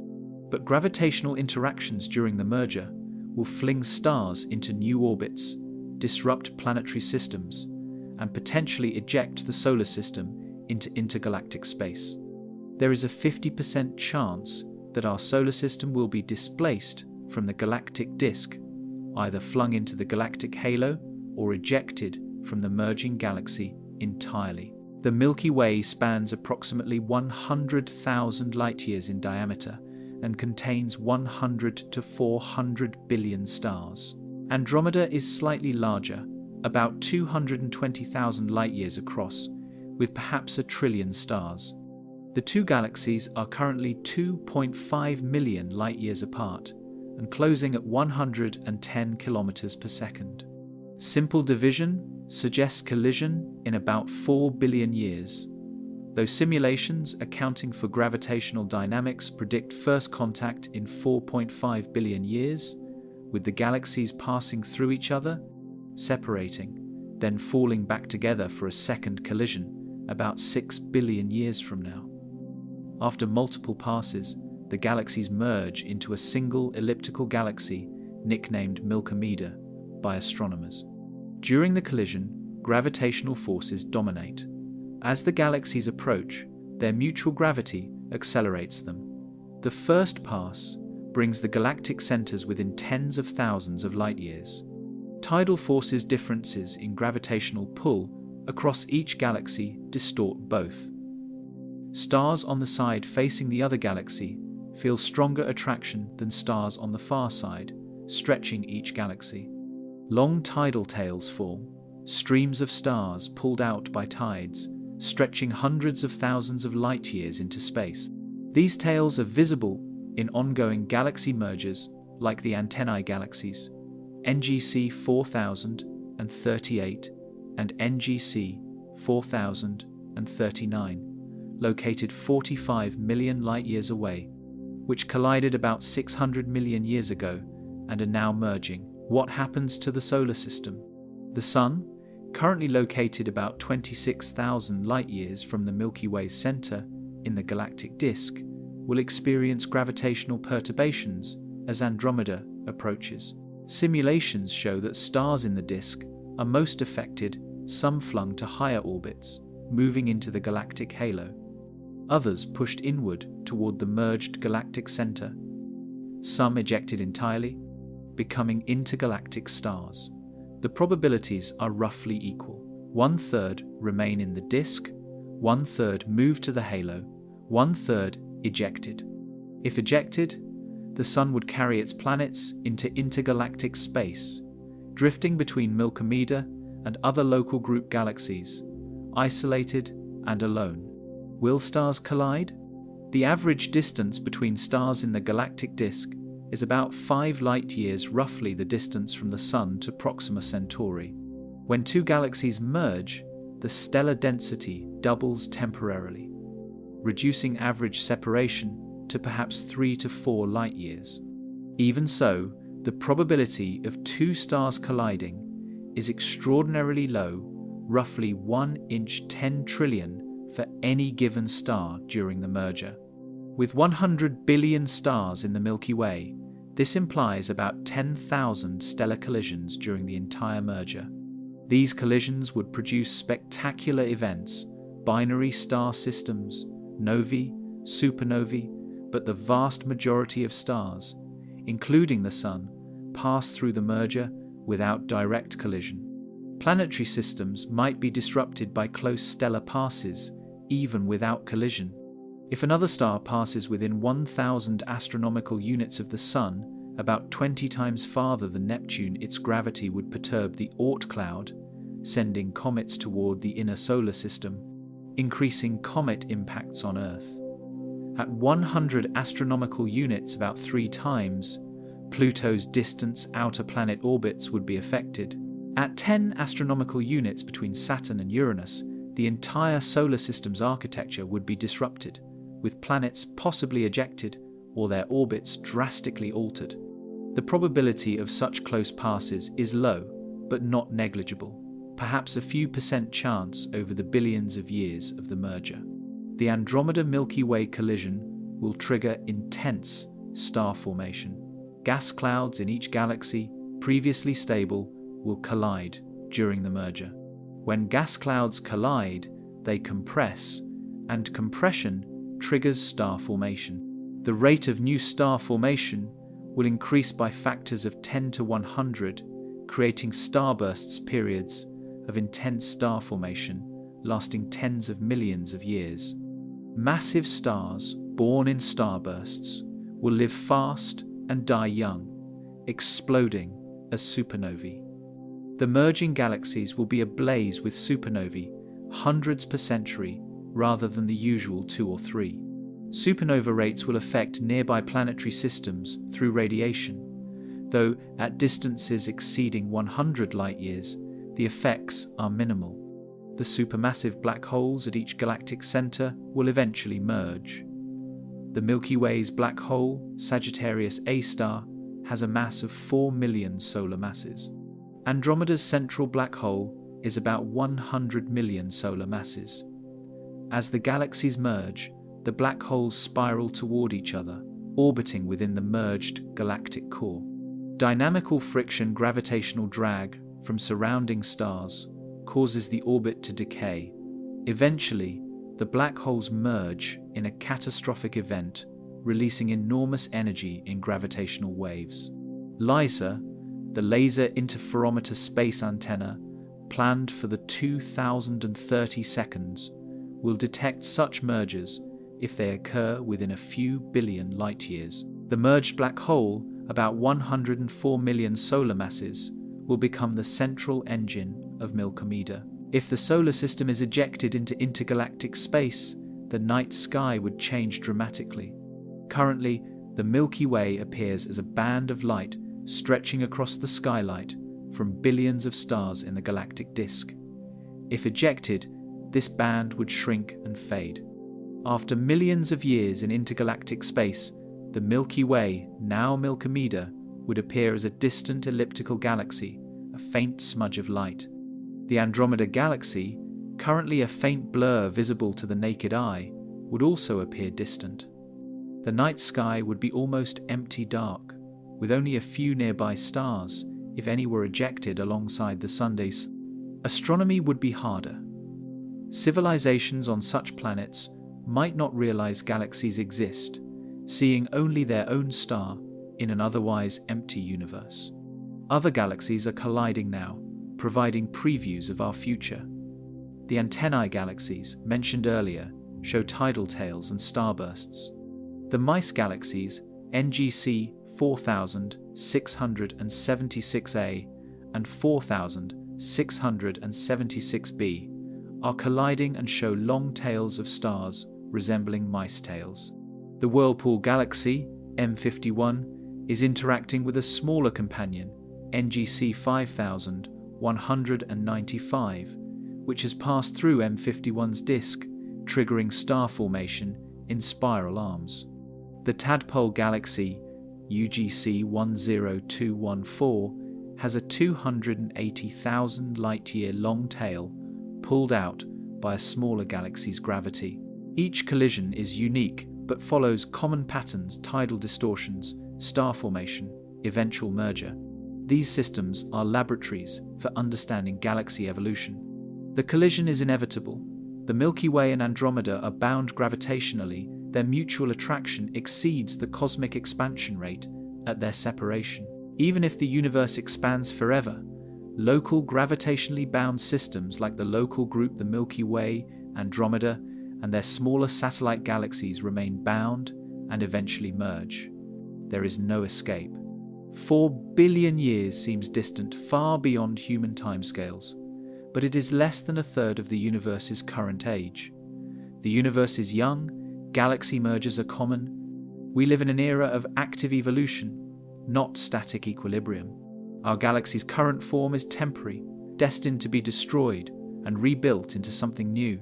Humanity, if it survives that long, will witness the collision. The Sun will likely still exist, though it will be a red giant by then, having exhausted hydrogen in its core and expanded, possibly engulfing Mercury and Venus. Earth might be uninhabitable due to increased solar luminosity. If humanity or its descendants still exist, they might have migrated to outer solar system moons or interstellar space. If still present in the solar system, they will see Andromeda growing larger in the sky over millions of years, eventually covering a significant portion of the sky. As the collision begins, the night sky fills with new stars, supernova flashes, and the chaos of merging galaxies. It will be spectacular and terrifying, a cosmic event reshaping our galactic home. Stellar death that creates supernova remnants. Supernovae are stellar explosions so energetic that a single star briefly outshines its entire galaxy. Two main types exist. Type Ia supernovae, where a white dwarf accretes matter from a companion star until reaching a critical mass and exploding, and Type II supernovae, where massive stars exhaust nuclear fuel and their cores collapse catastrophically. Supernovae release 10 to the 44th joules of energy, equivalent to all the energy the Sun emits over 10 billion years, released in seconds. The explosion disperses heavy elements into space, enriching gas clouds that form new stars and planets. Supernova remnants, expanding shells of gas and dust, persist for tens of thousands of years, glowing in X-rays and radio waves, reminders of violent stellar death. Type Ia supernovae occur in binary star systems, where one star is a white dwarf, the dense core remnant of a star like the Sun after shedding outer layers. If the white dwarf has a companion star close enough, it can accrete matter from the companion through gravitational attraction. Gas flows from the companion onto the white dwarf, accumulating over millions of years. White dwarfs are supported by electron degeneracy pressure, quantum mechanical effects preventing electrons from occupying the same state. This support has a limit. The Chandrasekhar limit, approximately 1.4 solar masses. When the white dwarf's mass reaches this limit, degeneracy pressure fails, the core collapses, and runaway thermonuclear fusion ignites, converting the entire white dwarf into iron group elements in seconds. The explosion is total, nothing remains. The white dwarf is completely disrupted, unlike Type II supernovae, which leave remnants. The energy release, approximately 10 to the 44th joules, propels ejector outward at 10,000 to 20,000 kilometers per second, roughly 3% of light speed. The ejector consists of nickel 5-6, cobalt 5-6, and iron 5-6 isotopes produced in the thermonuclear explosion. Nickel 5-6 decays to cobalt 5-6 with a half-life of 6 days. Cobalt 5-6 decays to stable iron 5-6 with a half-life of 77 days. These decays release gamma rays and positrons, which heat the ejector and produce the optical light we observe. Type Ia supernovae are remarkably uniform in brightness, making them standard candles for cosmology distance indicators used to measure cosmic expansion and discover dark energy. Type II supernovae result from massive star core collapse. Stars exceeding 8 to 10 solar masses fuse hydrogen to helium, helium to carbon and oxygen, carbon to neon and magnesium, and so on, building heavier elements through nuclear fusion. Each stage releases less energy than the previous, so later stages proceed faster. A massive star might burn hydrogen for 10 million years, helium for 1 million years, carbon for 1,000 years, oxygen for 1 year, and silicon for 1 week. Finally, silicon fusion produces iron. Iron is the dead-end fusing ion, requires energy input rather than releasing energy. The core accumulates iron, supported by electron degeneracy pressure, until exceeding the Chandrasekhar limit. Suddenly, the core collapses. Core collapse is catastrophic. In about 1 second, the iron core, roughly the size of Earth, collapses to a sphere 20 kilometers in diameter. The density increases to 10 to the 18th kilograms per cubic meter atomic nuclei, packed together with no space between. The collapse releases gravitational energy, roughly 10 to the 46 joules, 100 times more than the electromagnetic explosion energy. Most escapes as neutrinos, elusive particles that interact weakly and stream out of the core at light speed. About 1% of the energy, 10 to the 44th joules, drives a shock wave that propagates outward through the star, blowing apart the outer layers and creating the visible supernova explosion. The core becomes a neutron star, or, if the core mass exceeds 3 solar masses, a black hole. SN 1987A is the closest supernova observed in modern times. It occurred on the 23rd of February 1987 in the Large Magellanic Cloud, a satellite galaxy of the Milky Way located 168,000 light-years away. The progenitor star, Sanjalik -69 degrees 202, was a blue supergiant about 20 solar masses. The supernova was visible to the naked eye for months, peaking at apparent magnitude 3, easily visible in the southern hemisphere. Neutrinos from the core collapse were detected by neutrino observatories in Japan and the United States, about 3 hours before the light arrived, confirming theoretical predictions. The supernova has been studied extensively for over 30 years, providing insights into supernova physics, nucleosynthesis, and stellar evolution. The Crab Nebula is a famous supernova remnant from a supernova observed in 1054 CE. Chinese and Arab astronomers recorded a guest star in the constellation Taurus, visible in daylight for 23 days and at night for nearly 2 years. The supernova occurred about 6,500 light-years away. Today, the remnant is an expanding cloud of gas 11 light-years across, glowing in optical, X-ray, and radio wavelengths. At the center is the Crab pulsar, a neutron star rotating 30 times per second, emitting beams of radiation like a lighthouse. The pulsar's rotation powers the nebula's glow through a wind of relativistic particles, electrons and positrons, accelerated to near light speed by the pulsar's magnetic field. The Crab Nebula is one of the most studied objects in astronomy. Supernovae within 50 light-years of Earth would be dangerous.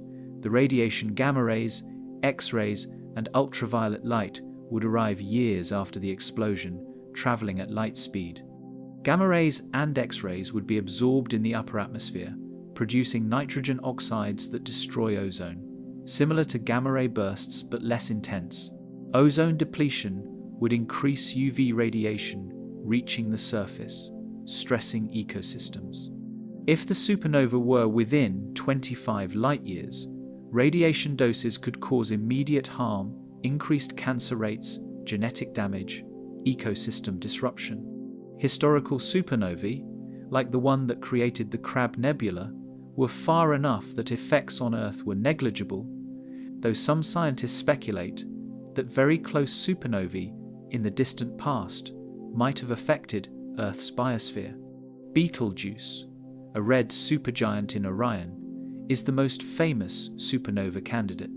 Located 640 light-years away with mass 15 to 20 times the Sun, Betelgeuse has exhausted hydrogen in its core and is now fusing heavier elements.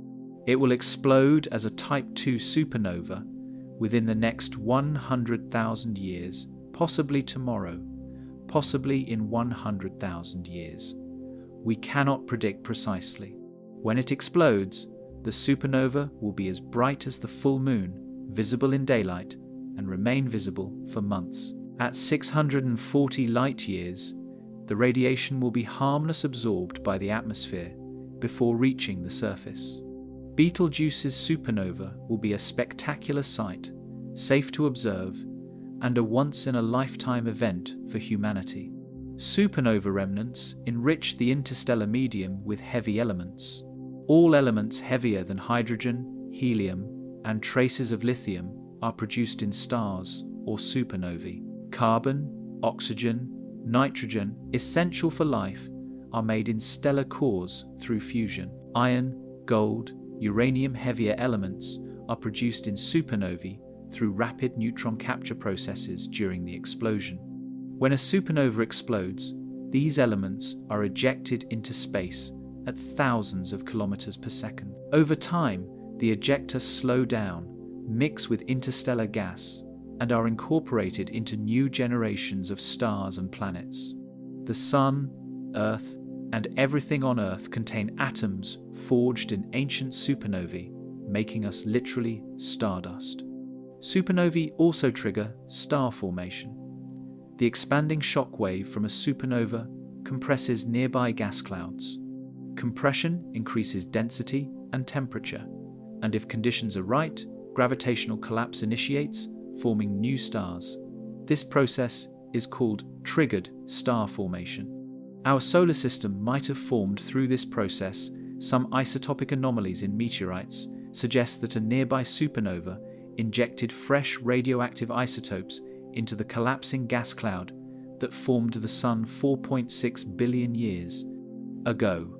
If true, our existence is indirectly owed to an ancient supernova whose remnant has long since dispersed and whose location is unknown. The inevitability of stellar death is humbling. All stars eventually exhaust their fuel and die. Low-mass stars like the Sun become white dwarfs, slowly cooling over trillions of years. Massive stars explode as supernovae, leaving neutron stars or black holes. Nothing escapes this fate. The universe is filled with stellar remnants, white dwarfs, neutron stars, black holes outnumbering living stars in ancient regions. Eventually, in trillions of years, star formation will cease as gas is exhausted. The universe will dim, filled with remnants and darkness. Supernovae are spectacular, but also reminders of cosmic mortality, the inevitable end of all stars, including our Sun, though it will die peacefully as a white dwarf rather than violently as a supernova. Cosmic voids spanning billions of light-years. Cosmic voids are vast underdense regions containing few galaxies, occupying roughly 80% of the universe's volume. These voids span hundreds of millions of light-years, with the largest exceeding 1 billion light-years in diameter. Within voids, galaxy density drops to 20% or less of the cosmic average, creating immense volumes of near-empty space. The Boötes void, discovered in 1981, spans about 330 million light-years and contains only 60 galaxies where thousands would be expected. If a civilization existed in a void center, the night sky would be profoundly empty, only their own galaxy, and a few dwarf companions visible. No other galaxies within hundreds of millions of light-years. An isolated existence unaware of the vast universe beyond their local bubble. The Boötes void was discovered by Robert Kirshner and colleagues during surveys mapping galaxy distributions. Located 700 million light-years away in the constellation Boötes, the void is roughly spherical, about 330 million light-years in diameter. Initial surveys found almost no galaxies within it. Later, Deeper surveys identified 60 large galaxies in the void, still only 2% of the expected density. The void is not completely empty. It contains diffuse gas and perhaps dark matter, but galaxy formation was severely suppressed. Why the void formed is unclear. Perhaps it originated from an unusually large underdense region in the early universe, which expanded faster than average, preventing gas from collapsing into galaxies. The KBC void, named after discoverers Keenan, Barger, and Cowie, is a controversial structure, potentially 2 billion light-years in diameter, with the Milky Way possibly located near its edge or within it. If real, the KBC void would be one of the largest structures in the observable universe. Evidence comes from galaxy surveys showing lower than average galaxy density in a large region around us. The void's existence is debated. Some analyses find strong evidence. Others find only modest underdensity. If confirmed, the KBC void has implications for the Hubble constant local measurements might be biased if we live in an underdense region where expansion is faster than the cosmic average. Cosmic voids are not truly empty. They contain diffuse gas, hydrogen, and helium at densities far lower than in galaxy clusters or filaments. The gas temperature is also lower, perhaps 10,000 to 100,000 Kelvin, compared to millions of Kelvin in clusters. Dark matter is present but less concentrated than in filaments. A few galaxies exist, mostly dwarf galaxies with low luminosity and star formation rates. These void galaxies are isolated, often tens of millions of light-years from their nearest neighbors. Life on a planet in a void galaxy would experience a profoundly lonely universe. No nearby galaxies, no rich clusters, just endless darkness, punctuated by a few faint smudges. Voids expand faster than average regions. In the standard cosmological model, regions with below-average density experience weaker gravitational pull, allowing them to expand faster relative to denser regions. The expansion rate difference is small voids expand about 1 to 2% faster than average, but accumulates over billions of years. This differential expansion causes voids to grow, with matter flowing out of voids into surrounding filaments and walls. The cosmic web structure filaments, walls, voids, emerges naturally from this process. Voids are not carved out by explosions or outflows. They form through gravitational instability, amplifying initial underdensities. The largest voids challenge cosmological models. The cosmological principle states that the universe is homogeneous and isotropic on scales larger than about 300 million light-years. Structures larger than this shouldn't exist because the universe's age and expansion rate limit how large structures can grow, yet voids exceeding 1 billion light-years have been identified. Either these voids are statistical flukes, rare but allowed by models, or something about structure formation is not understood. The huge LQG, a claimed structure of quasars spanning 4 billion light-years, faces similar challenges. These large structures push the limits of what lambda CDM cosmology allows. Voids are used to test dark energy models. Dark energy causes cosmic expansion to accelerate. The acceleration affects how voids grow faster. Acceleration enhances void expansion. Slower acceleration suppresses it. By measuring void sizes and expansion rates at different cosmic epochs using redshift surveys, astronomers constrain dark energy properties. Different dark energy models, cosmological constant, evolving quintessence, predict different void evolution. Observations of void statistics provide independent tests of dark energy, complementing supernova and cosmic microwave background measurements. Voids are cosmological laboratories, probes of large-scale structure formation and the universe's ultimate fate. Civilizations in voids would have a distorted view of the universe. Imagine a civilization in a void galaxy, 500 million light-years from the nearest large galaxy cluster. Their telescopes would see a handful of nearby dwarf galaxies, and far in the distance, faint clusters and filaments marking the void's edge. They might conclude the universe is mostly empty, with isolated islands of galaxies rare and distant. They would have no concept of the rich galaxy clusters we observe, where hundreds of galaxies orbit within a few million light-years. Their cosmology would be different expansion measurements, biased by the void's faster expansion, leading to incorrect values for cosmological parameters. Some void galaxies are isolated for billions of years, evolving in environments vastly different from galaxies in clusters or groups. Without nearby galaxies, mergers are rare. Star formation proceeds slowly, limited by available gas that is not replenished by interactions. Void galaxies tend to be small, blue, and gas-rich, opposite of cluster galaxies, which are large, red, and gas-poor. These differences reveal how environment shapes galaxy evolution. In clusters, galaxies collide and merge frequently. Hot intracluster gas strips gas from galaxies, quenching star formation. In voids, galaxies evolve in isolation, retaining their gas and forming stars slowly over billions of years.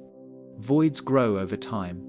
Simulations show that as the universe ages, voids expand and merge, creating larger voids. This process continues until dark energy dominates completely and structure formation ceases. In the far future, trillions of years from now, voids will occupy even more of the universe's volume. Galaxies will be rarer, concentrated in isolated clusters and filaments separated by vast emptiness. Eventually, cosmic expansion will isolate all galaxy clusters from each other, each becoming an island universe surrounded by empty space. The universe's large-scale structure will dissolve into isolated pockets, each unaware of the others, separated by cosmic horizons beyond which nothing can be seen or reached. The existence of voids emphasizes the universe's inhomogeneity on intermediate scales. While the universe is homogeneous on scales exceeding 1 billion light-years, on scales of 100 million to 1 billion light-years, structure is prominent filaments, walls, clusters, voids. This structure formed from tiny initial fluctuations imprinted in the cosmic microwave background 13.8 billion years ago. Gravity amplified these fluctuations over time, creating the cosmic web. Voids are the dark matter halo's inverse under dense regions where gravity failed to concentrate matter, leaving vast, empty volumes.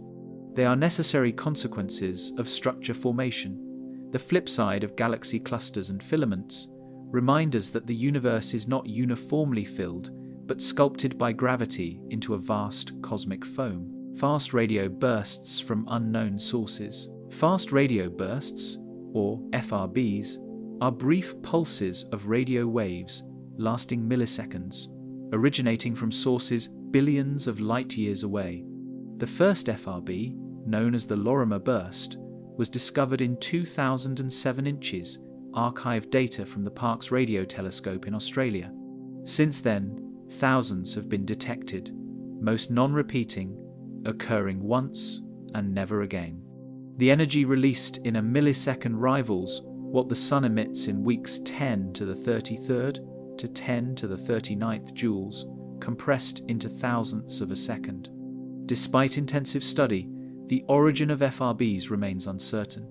Leading candidates include magnetars, neutron star mergers, and exotic physics like evaporating primordial black holes or cosmic strings. The mystery deepens with each detection. FRB 121102, discovered in 2012, was the first repeating fast radio burst. Unlike most FRBs which occur once, FRB 121102 produces multiple bursts, sometimes dozens per hour, sometimes nothing for months. Observations localized it to a dwarf galaxy 3 billion light-years away. The repeating nature rules out cataclysmic one-time events like neutron star mergers and suggests a persistent source like a magnetar or an unusual pulsar. follow-up observations found a persistent radio source at the same location, possibly a nebula surrounding the FRB source. The bursts show complex frequency structure and occasional periodicity, suggesting rotation or orbital motion of the source. The energy requirements for FRBs are staggering. A typical FRB releases 10 to the 38th joules in a millisecond, equivalent to 500 million times the sun's luminosity, though only briefly. To produce such energy, the source must involve extreme conditions: neutron stars with enormously strong magnetic fields, black holes accreting matter violently, or processes we don't understand. The radio emission mechanism is also mysterious. How does the source produce coherent radio waves rather than incoherent thermal radiation? Coherent emission requires organized motion of charged particles, perhaps in bunches or beams, similar to pulsars but far more energetic. Magnetars are the leading candidate for repeating FRBs. Magnetars occasionally produce giant flares, sudden releases of magnetic energy lasting seconds. If these flares produce bursts of coherent radio emission through some process, they could explain FRBs. Observations linking FRB 202004228d to a known magnetar in our galaxy, SGR 10,935+2154, provide strong evidence. On the 28th of April 2020, this magnetar produced an X-ray flare coincident with a radio burst detected by multiple telescopes. The radio burst had FRB-like properties, short duration, high energy, confirming that magnetars can produce FRB-like signals. However, the April 2020 burst was much weaker than extragalactic FRBs, suggesting something additional might be needed, perhaps viewing angle or environmental factors. Non-repeating FRBs might result from cataclysmic events. Neutron star mergers, black hole formation from collapsing neutron stars, or supernova-like explosions in extreme environments could produce a single FRB as the source is destroyed. If true, non-repeaters represent death throes of compact objects, one-time signals marking their demise. Distinguishing repeaters from non-repeaters observationally is difficult. Most FRBs are detected once simply because telescopes don't monitor the same sky region continuously. Some claimed non-repeaters might actually repeat, but haven't been observed long enough. FRBs could probe the universe. As radio waves travel from the source to Earth, they pass through ionized gas electrons in intergalactic space and galactic environments. Electrons cause dispersion. Higher frequency radio waves travel slightly faster than lower frequencies. By measuring the dispersion, the time delay between arrival of high and low frequencies, astronomers infer the amount of ionized gas between the source and Earth. This dispersion measure constrains the intergalactic medium's density, testing models of baryonic matter distribution. FRBs become cosmic probes, their signals carrying information about the matter they traversed. The CHIME telescope in Canada has detected over 1,000 FRBs since 2018.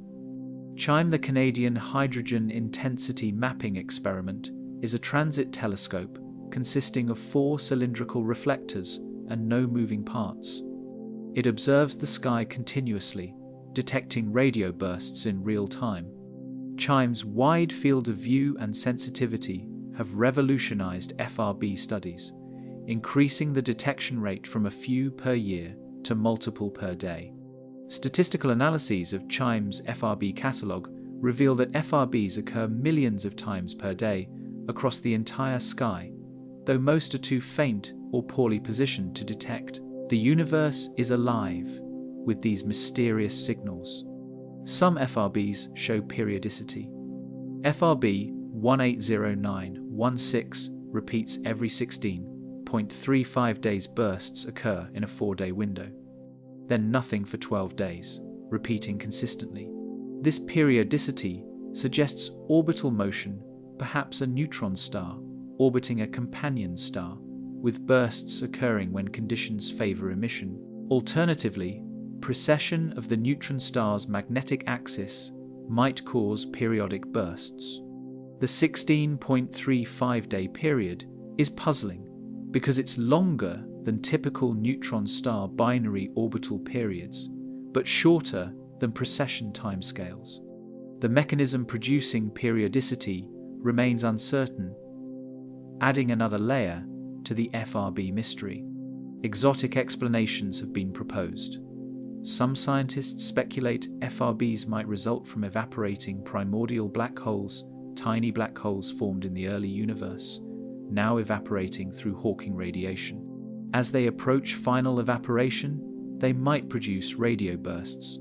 Others propose cosmic strings, hypothetical one-dimensional defects from the early universe, oscillating and emitting radiation when cusps form on the string. Another idea involves axion stars, condensates of axion dark matter collapsing and converting their mass to energy in a burst.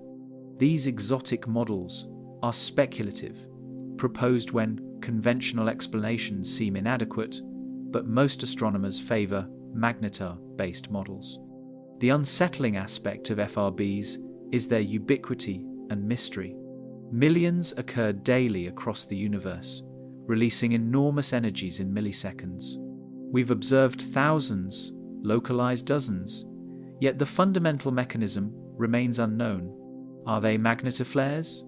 Neutron star collisions? Something stranger? The universe is sending us signals brief, powerful, cryptic, and despite our best efforts, we cannot definitively say what produces them. This ignorance is humbling. We detect the signals, measure their properties, but cannot explain their origin.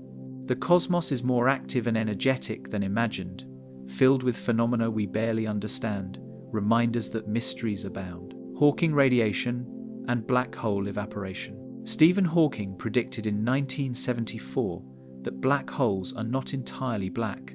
They emit radiation through quantum effects at the event horizon. This Hawking radiation causes black holes to lose mass slowly, eventually evaporating completely. The process is extraordinarily slow for stellar and supermassive black holes. A 10 solar mass black hole takes 10 to the 67th years to evaporate, far exceeding the current universe's age of 13.8 billion years. But as black holes shrink, evaporation accelerates.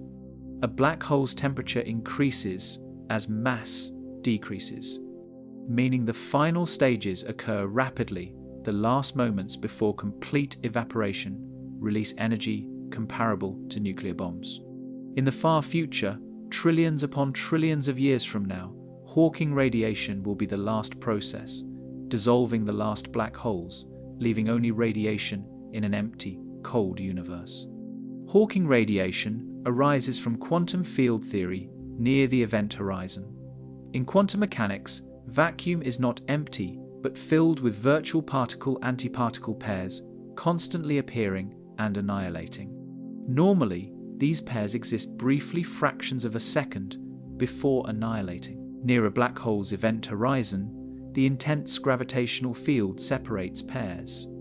One particle falls into the black hole, while the other escapes to infinity. The escaping particle becomes real, carrying away energy. This energy must come from somewhere. It comes from the black hole's mass via Einstein's mass-energy equivalence. The black hole loses mass equal to the energy carried by escaping particles, causing gradual evaporation. Black hole temperature is inversely proportional to mass. A 10 solar mass black hole has a temperature of about 6 billionths of a Kelvin, far colder than the cosmic microwave background, which is 2.7 Kelvin. At this temperature, the black hole absorbs more radiation from the CMB than it emits through Hawking radiation, so it actually grows rather than evaporates. Only when the universe cools below the black hole's temperature, long after the CMB fades away, trillions of years in the future, will evaporation begin. A supermassive black hole of 1 billion solar masses has a temperature of 60 trillionths of a Kelvin, absurdly cold, requiring 10 to the 100th years to evaporate. Evaporation timescale depends on mass. Hawking calculated that the time for a black hole to evaporate completely is proportional to the cube of its mass.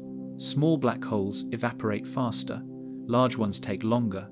A 10 solar mass stellar black hole evaporates in about 2 times 10 to the 67th years. A supermassive black hole of 10 billion solar masses, like those in giant elliptical galaxies, takes 2 times 10 to the 98th years. These timescales are incomprehensibly long, dwarfing the current age of the universe by factors of 10 to the 50th or more. Black holes formed today will persist essentially forever from any human perspective, yet in the ultimate fate of the universe, even they succumb to evaporation. As a black hole evaporates, temperature increases. When the mass drops to 1 solar mass, temperature is about 60 nanokelvin. At 1,000 kilograms, a car-sized black hole temperature is 120 million Kelvin. At 1 kilogram, temperature reaches 10 to the 23rd Kelvin, far exceeding the Planck temperature, beyond which known physics breaks down. The final moments are explosive. A black hole with mass 1,000 tons evaporates in about 1 second, releasing energy equivalent to 20 million megatons of TNT, comparable to the largest thermonuclear weapons ever tested. The last moments occur so rapidly that the black hole explodes in a gamma-ray burst, visible across interstellar distances. Could we observe Hawking radiation? Not for stellar or supermassive black holes. Their temperatures are too low, and radiation is far too weak compared to other sources like infalling matter and background radiation. Theoretical proposals suggest creating tiny black holes, micro black holes, in particle accelerators like the Large Hadron Collider. If extra-spatial dimensions exist, as some theories propose, gravity might become strong enough at small scales to form micro-black holes when particles collide at high energies. These micro-black holes, if formed, would evaporate instantaneously through Hawking radiation, producing detectable particles. No evidence for micro-black holes has been found, constraining theories of extra dimensions. Primordial black holes formed in the early universe might be evaporating now. If density fluctuations in the first second after the Big Bang were large enough, regions might have collapsed into black holes. Primordial black holes with masses around 10 to the 11th kilograms, about the mass of a large asteroid, would have lifetimes comparable to the current age of the universe, and could be evaporating now, producing gamma-ray bursts detectable by telescopes. Searches for such bursts have found no convincing candidates, constraining the abundance of primordial black holes in this mass range. If they exist, they are rare, contributing little to dark matter or observable phenomena. The information paradox complicates Hawking radiation. Quantum mechanics requires that information is conserved. Knowing a system's initial state allows determining its future state, and vice versa. Black holes seem to violate this. Information about matter falling into a black hole appears lost when the black hole evaporates, as Hawking radiation is thermal and carries no information about what fell in. This paradox has puzzled physicists for decades. Proposed solutions include: information is somehow encoded in Hawking radiation through subtle correlations. Information escapes through a non-thermal component of radiation, or information is stored at the event horizon and released during evaporation. A definitive resolution requires a theory of quantum gravity, which remains elusive. Black hole evaporation is the ultimate fate of all black holes. In the far future, long after stars have burned out, galaxies have dispersed, and protons have decayed, a speculative process predicted to occur around 10 to the 36th years, black holes will be the dominant structures remaining. They will drift through an ever-expanding cooling universe, slowly losing mass through Hawking radiation. Over 10 to the 100th years, even supermassive black holes evaporate completely. The final explosions, brief gamma-ray flashes, will be the last energetic events in the universe. Afterward, only photons and neutrinos remain, redshifted to infinitely long wavelengths by cosmic expansion, leaving a universe cold, dark, and lifeless. The concept of black holes evaporating is philosophically profound. Black holes are often considered eternal, immutable prisons from which nothing escapes. Hawking radiation reveals that even black holes are mortal. They decay, die, and disappear. Nothing in the universe is permanent. Even the most extreme gravitational singularities eventually dissolve into radiation. This universality of decay, stars burn out, black holes evaporate. Even the vacuum might decay underscores the impermanence of all structures. In the ultimate end, nothing remains but cold, diffuse energy spread across an infinite void. Cosmic strings slicing through space. Cosmic strings are hypothetical one-dimensional topological defects formed during phase transitions in the early universe, shortly after the Big Bang.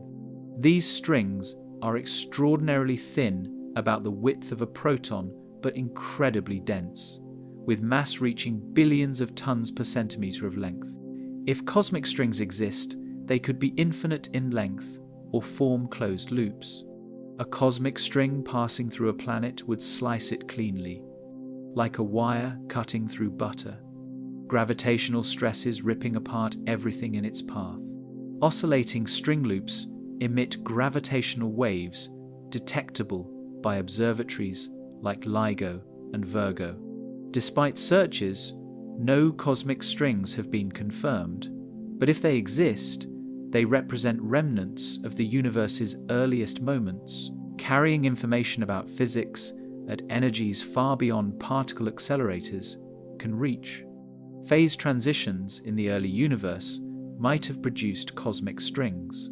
In particle physics, phase transitions occur when the universe cools and symmetries break. Fundamental forces separate, particles acquire mass. Analogous to water freezing into ice, where crystal structures form with defects, the universe's phase transitions could create defects in spacetime. Point defects become magnetic monopoles, hypothetical particles with single magnetic charge. Line defects become cosmic strings. Domain walls, two-dimensional defects, also form, but are generally unstable and problematic, so most theories avoid them. Cosmic strings, if formed, would be frozen into spacetime's fabric, relics of high-energy physics from the universe's first instance. Cosmic string properties are extreme. A string's tension energy per unit length equals its linear mass density. For grand unified theory cosmic strings, tension is approximately 10 to the 22nd kilograms per meter, or 10 billion tons per centimeter. This immense tension means strings are under enormous stress, pulling with forces comparable to galaxy masses. The gravitational field around a string is unusual. A string creates a conical spacetime geometry. Imagine a cone with a wedge removed. This deficit angle causes light passing near the string to converge, producing double images of background objects, a unique gravitational lensing signature, detectable telescopically. Oscillating string loops emit gravitational waves. Long, infinite strings are mostly stable, but closed loops oscillate under their tension, losing energy to gravitational radiation. The oscillation frequency depends on loop size. Smaller loops oscillate faster. Gravitational waves from string loops have characteristic frequency spectra, differing from binary black hole mergers or neutron star collisions. LIGO and Virgo gravitational wave observatories search for these signatures. So far, no detections have confirmed cosmic strings, placing upper limits on their abundance. These limits constrain models of the early universe, ruling out certain phase transition scenarios. If a cosmic string passed through Earth, the consequences would be catastrophic. The string's immense tension and gravitational field would create tidal forces far exceeding Earth's structural strength. As the string approached, tides would distort Earth, raising bulges on the side, facing the string, and opposite side. If the string passed directly through Earth, the tidal forces would rip the planet apart, crust fracturing, mantle convecting violently, the planet splitting.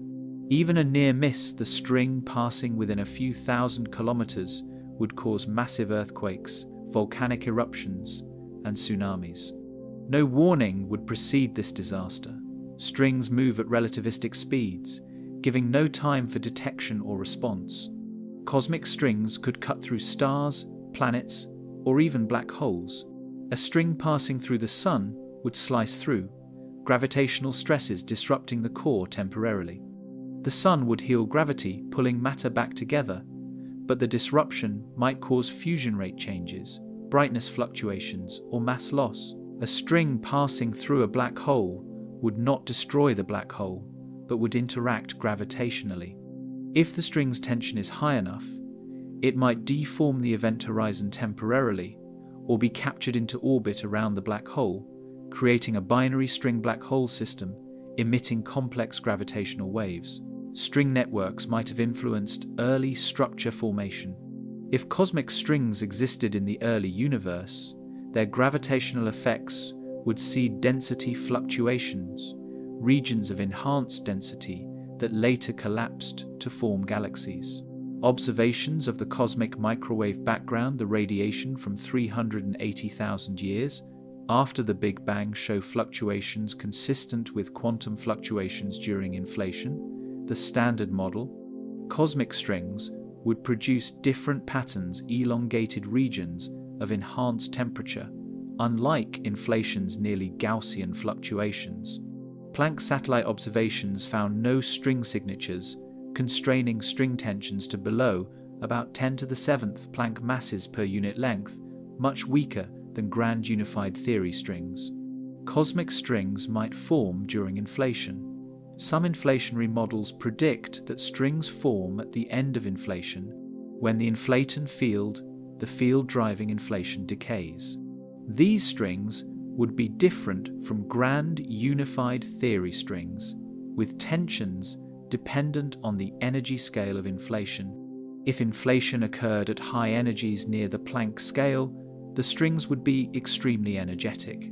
If at lower energies, strings might be weaker and harder to detect. The lack of observed strings constrains inflation models, favoring those without string production or producing undetectable strings. Detection efforts continue. Gravitational wave observatories monitor continuously, searching for string signatures. Optical surveys look for lensing events, double images of stars or galaxies caused by strings. Radio surveys search for anomalous alignments of quasars or galaxies that might indicate string-induced density perturbations. So far, searches have returned null results. Either cosmic strings don't exist, are much rarer than early estimates suggested, or have tensions too low to detect with current instruments. Future observatories like LISA, the space-based gravitational wave detector, will probe gravitational wave frequencies inaccessible to ground-based detectors, potentially detecting string loops if they exist. The absence of detected cosmic strings tells us about the early universe. Many grand unified theories predict string formation, so the lack of strings constrains or rules out these theories. The universe's phase transitions were smooth, or occurred at energies not producing observable strings. This information refines our understanding of particle physics at extreme energies, beyond what accelerators can test. Cosmic strings, whether present or absent, serve as probes of physics from the universe's first moments. Indirect experiments, revealing conditions when the universe was fractions of a second old and far hotter than anything we can recreate on Earth. The idea of cosmic strings is unsettling because of their violence and inscrutability. Infinitely long lines of energy slicing through space, invisible yet capable of cutting planets in half, emitting gravitational waves as they oscillate. If they exist, they are rare. We've seen no evidence despite searches. But rarity does not mean impossibility. Somewhere in the vast universe, cosmic strings might oscillate, occasionally intersecting planets or stars, slicing through without warning. The universe is filled with potential horrors, most unknown or undetected, remind us that existence is fragile and that cosmic forces beyond human control or comprehension shape reality. Heat death and the universe's final darkness. The heat death of the universe is its ultimate fate if cosmic expansion continues forever. In this scenario, the universe expands eternally, cooling and diluting, until reaching maximum entropy, a state of total disorder where no energy remains available to do work. Star formation ends in about 100 trillion years when gas is exhausted. All stars burn out over the next quadrillion years, leaving behind white dwarfs, neutron stars, and black holes. Galaxies evaporate as stars are ejected through gravitational interactions. Black holes evaporate through Hawking radiation over 10 to the 100th years. Eventually, only photons and leptons remain, stretched to infinite wavelengths by expansion, separated by vast distances in a universe approaching absolute zero. This is heat death, not a catastrophic explosion, but a slow, inevitable fade into cold, dark, eternal silence. The timeline of heat death unfolds over incomprehensible timescales. Currently, the universe is 13.8 billion years old, in its prime with abundant star formation and active galaxies. In 1 trillion years, the last massive stars will form. By 100 trillion years, about 7,000 times, the current age star formation ceases entirely as molecular clouds are exhausted and dispersed. The universe dims as long-lived red dwarf stars, which can burn for trillions of years, begin to expire. By 1 quadrillion years, all stars have died. Galaxies consist of stellar remnants, white dwarfs cooling slowly, neutron stars radiating faintly, and black holes accreting occasional matter. The universe is already cold and dark, but this is merely the beginning of heat death. White dwarfs cool over tens of trillions of years, radiating their stored thermal energy into space. A white dwarf begins hot surface temperatures around 100,000 Kelvin, glowing blue-white. As it radiates, temperature drops. After 10 billion years, the white dwarf cools to 10,000 Kelvin, glowing orange. After 100 billion years, it's 3,000 Kelvin, dark red. After trillions of years, white dwarfs cool below 300 Kelvin, colder than Earth's poles, and emit no visible light, only infrared. Eventually, they cool to near absolute zero, becoming black dwarfs, cold, dark, inert spheres of carbon and oxygen, remnants of stars that once shone. No black dwarfs exist yet. The universe is too young. They will dominate the far future. Proton decay, if it occurs, accelerates heat death. The standard model of particle physics assumes protons are stable, lasting forever. But grand unified theories predict protons decay with lifetimes around 10 to the 34th to 10 to the 36th years. Experiments searching for proton decay have found no evidence, setting lower limits on proton lifetime exceeding 10 to the 34th years. If protons decay, all atomic nuclei eventually disintegrate. White dwarfs, neutron stars objects held together by nuclear forces, would slowly dissolve over 10 to the 36th years. The decay products, positrons, neutrinos, gamma rays, would radiate into space. By 10 to the 40th years, no atomic matter remains, only radiation and perhaps stable particles like electrons and neutrinos. Galaxies evaporate through gravitational dynamics. In a galaxy, stars orbit the center, occasionally passing close to each other. Close encounters transfer energy. One star gains energy and moves to a higher orbit, the other loses energy and moves inward. Over trillions of years, some stars gain enough energy to exceed the galaxy's escape velocity and are ejected into intergalactic space. This process, called evaporation, gradually disperses galaxies. After 10 to the 19th years, 10 quintillion years, half of a galaxy's stars are ejected. The remaining stars spiral inward, eventually falling into the central supermassive black hole or forming a dense core. Galaxies dissolve, leaving isolated stars and stellar remnants drifting through expanding space. Black holes are the last massive structures. After stars die and galaxies evaporate, black holes dominate. Stellar black holes, 10 to 100 solar masses, formed from supernovae, drift through space. Supermassive black holes, millions to billions of solar masses, remain at former galactic centers, accreting occasional matter. Over 10 to the 40th years, stellar black holes occasionally collide and merge, forming larger black holes. But these events become rare as expansion separates black holes. By 10 to the 50th years, black holes are isolated, drifting alone in an expanding void, interacting with nothing, slowly losing mass through Hawking radiation. Black hole evaporation is the final act. Hawking radiation causes black holes to lose mass. The timescale depends on mass. A 1-0 solar mass black hole evaporates in 2 times 10 to the 67th years. A supermassive black hole of 10 billion solar masses evaporates in 2 times 10 to the 98th years. As a black hole evaporates, its temperature increases, accelerating evaporation. The final moments are explosive, a burst of particles and gamma rays lasting fractions of a second. After the last black holes evaporate around 10 to the 100th years, no massive structures remain.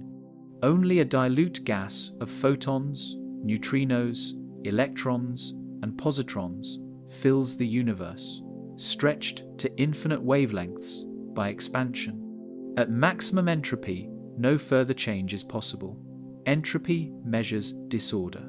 The second law of thermodynamics states that entropy always increases in closed systems.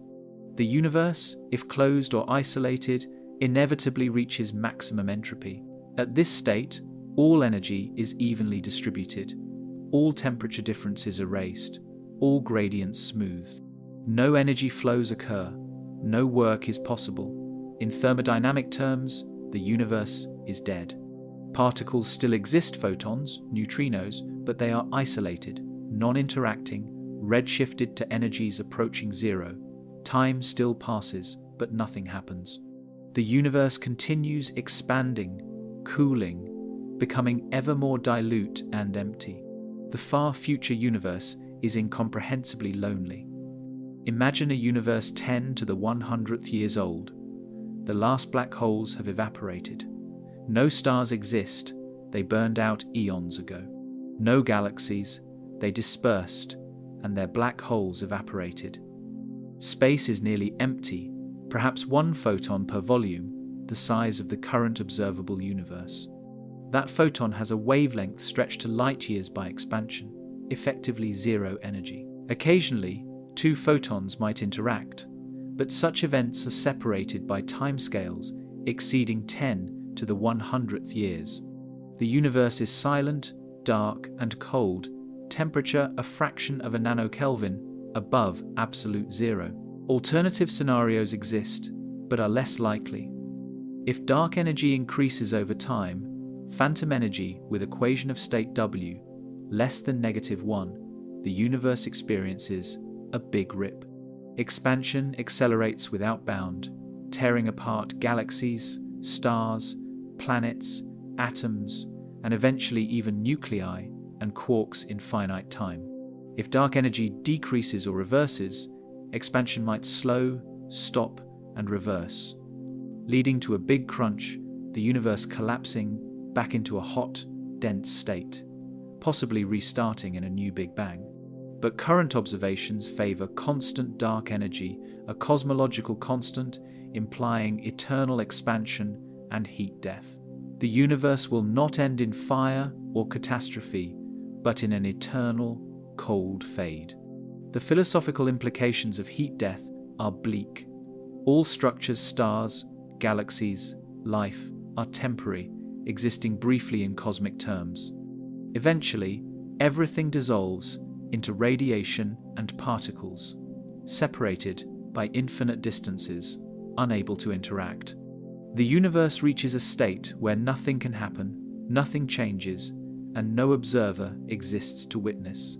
Some find this depressing, others see it as the natural consequence of physical laws.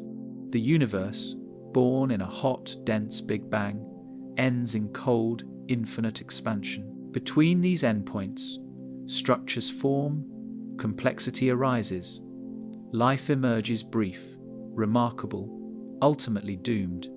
Heat death is the price of existence in an expanding universe.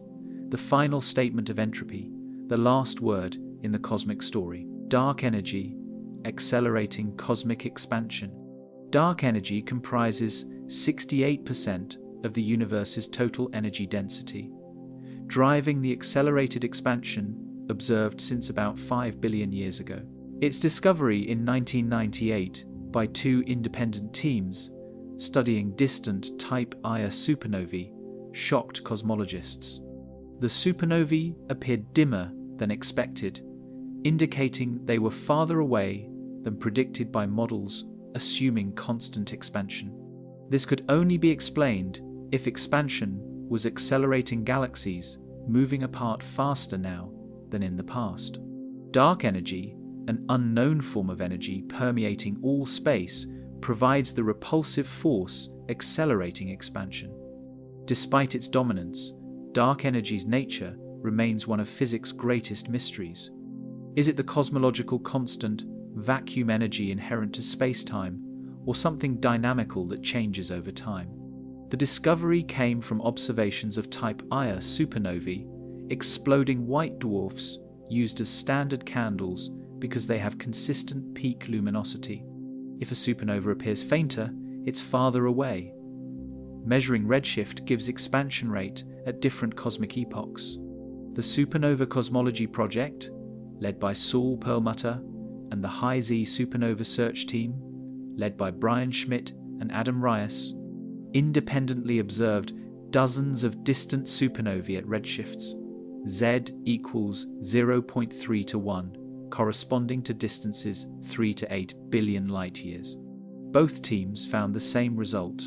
High redshift supernovae were dimmer than expected by 10 to 15%, implying distances 10 to 15% greater than models predicted. The only explanation was accelerated expansion. The equation of state parameter W characterizes dark energy. For ordinary matter and radiation, W is positive or zero. For dark energy causing acceleration, W must be negative. A cosmological constant has W equals -1. Observations constrain W to approximately -1 plus or minus 0.1, consistent with a cosmological constant, but not definitively ruling out time-varying dark energy, called quintessence, where W changes with time. If W is slightly less than -1, phantom energy expansion accelerates without bound, leading to a big rip. If W is slightly greater than -1, expansion accelerates but less dramatically. Current data favor W equals -1, but uncertainties remain. The cosmological constant was proposed by Einstein in 1917 to allow a static universe. Einstein added a term to his general relativity equations, the cosmological constant lambda, representing energy density inherent to spacetime.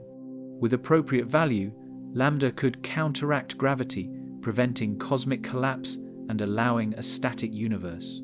When Hubble discovered cosmic expansion in 1929, Einstein abandoned lambda, reportedly calling it his greatest blunder.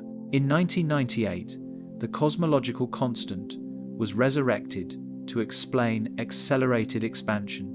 If lambda represents vacuum energy, energy of empty space predicted by quantum field theory, it provides a natural explanation for dark energy, though the predicted value is 10 to the 120th times larger than observed. A discrepancy called the cosmological constant problem. Dark energy density remains constant as the universe expands. Unlike matter, whose density decreases as volume increases, dark energy density stays constant. Each cubic meter of space contains the same dark energy regardless of expansion. This property means dark energy's influence grows over time. Early in the universe, when matter density was high, gravity dominated, slowing expansion. As the universe expanded, matter density dropped. Around 9 billion years ago, when the universe was 5 billion years old, dark energy density became comparable to matter density.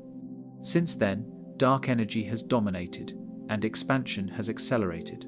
In the future, dark energy will dominate completely, determining the universe's fate. Quintessence models propose dark energy evolving over time. Instead of a cosmological constant, quintessence involves a scalar field similar to the Higgs field, whose energy density changes as the field evolves.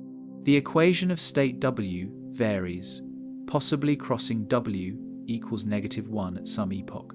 Observations search for evidence of evolving dark energy by measuring W at different redshifts using supernovae, baryon acoustic oscillations, and cosmic microwave background data. So far, measurements are consistent with W equals -1 at all epochs, but uncertainties allow small deviations. Future surveys like Euclid, Roman Space Telescope, and Vera Rubin Observatory will measure W with percent-level precision, testing quintessence models. Dark energy's effects on structure formation are profound. Gravitational collapse requires regions to stop expanding and contract. Dark energy opposes collapse by accelerating expansion. Structures that are gravitationally bound galaxy clusters. Galaxies remain bound because their internal gravity exceeds dark energy's repulsion. But larger structures like superclusters are not bound and will be torn apart by expansion. In the far future, dark energy isolates galaxy clusters from each other. Expansion accelerates, such that distant clusters recede faster than light, crossing the cosmic horizon beyond which no light from them will ever reach us. Eventually, each galaxy cluster becomes an isolated island universe, unable to interact with others, surrounded by empty, expanding space. The critical scale separating bound and unbound structures is roughly 10 to 20 million light-years. Objects within this scale, galaxies, galaxy groups, small clusters, remain bound. Objects larger superclusters, like Laniakea, which spans 520 million light-years, are not gravitationally bound and will disperse. Over tens to hundreds of billions of years, expansion will separate individual galaxy clusters within superclusters. The Milky Way and Andromeda, which will merge into Milkomeda in 4 billion years, will remain bound. The local group of galaxies will remain bound, but the Virgo supercluster, of which the local group is part, will disperse. Distant clusters will recede beyond the horizon, disappearing from view forever. The cosmic event horizon defines the ultimate limit of observation.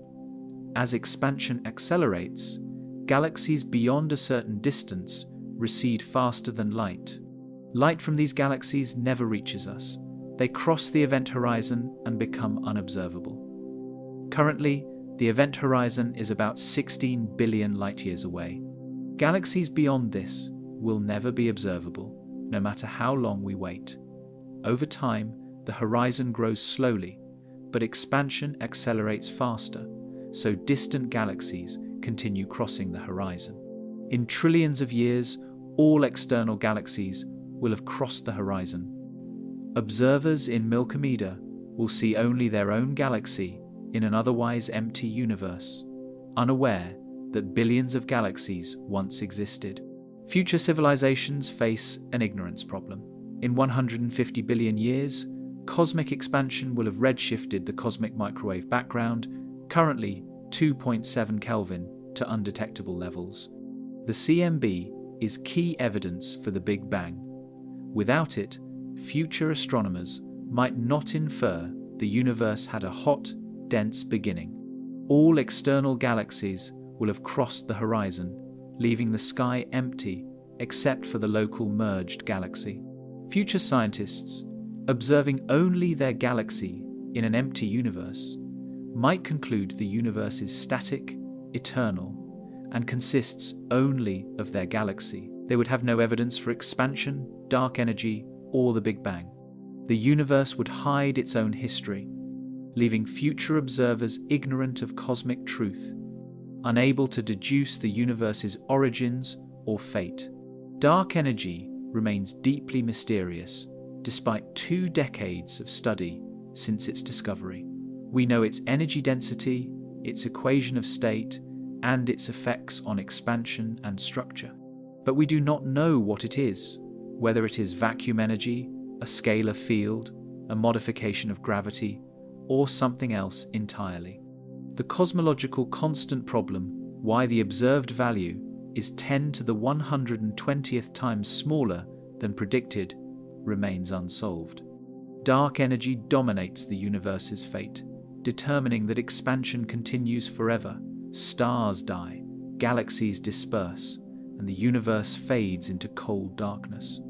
Yet we do not understand it, cannot explain it, and can only measure its effects.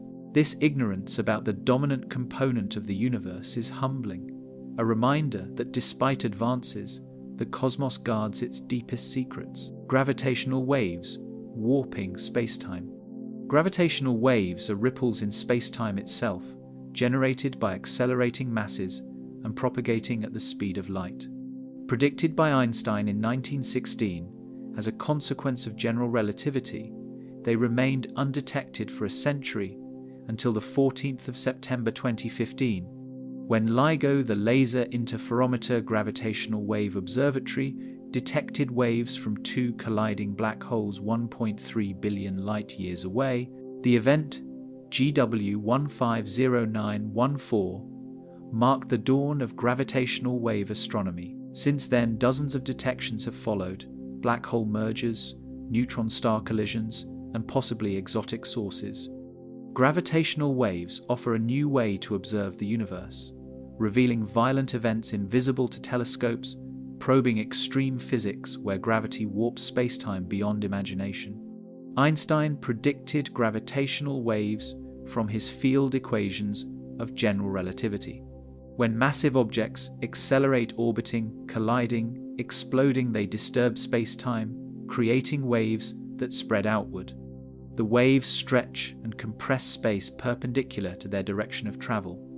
A passing gravitational wave alternately stretches space in one direction while compressing it perpendicular, then reverses. The effect is tiny. J10152914. Despite releasing 3 solar masses of energy in gravitational waves, stretched and compressed space on Earth by only 10 to the minus 21st 1 part in 1 sextillion. This strain is equivalent to changing the distance from Earth to the nearest star by the width of a proton. Detecting such minuscule distortions requires exquisite precision. LIGO consists of 2 observatories, one in Hanford, Washington, and one in Livingston, Louisiana, separated by 3,000 kilometers. Each observatory is an L-shaped interferometer with arms 4 kilometers long. Laser beams split and travel down each arm, bounce off mirrors, and recombine. If a gravitational wave passes, it stretches one arm while compressing the other, changing the light travel time slightly and producing an interference pattern. By measuring this interference with subproton precision, LIGO detects gravitational waves. The 2 observatories confirm detections. A signal appearing in both within milliseconds indicates a real gravitational wave rather than local noise. Timing differences between observatories help localize the source on the sky. J10150914 was a landmark. On the 14th of September 2015, At 9 hours 50 minutes and 45 seconds UTC, a gravitational wave swept through Earth.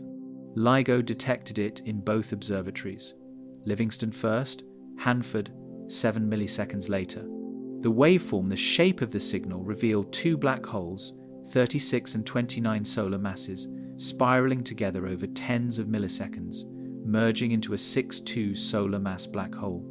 The missing 3 solar masses, about 5% of the total, was radiated as gravitational wave energy, equivalent to 5 times 10 to the 47th joules, more energy than all stars in the observable universe emit combined in that brief moment.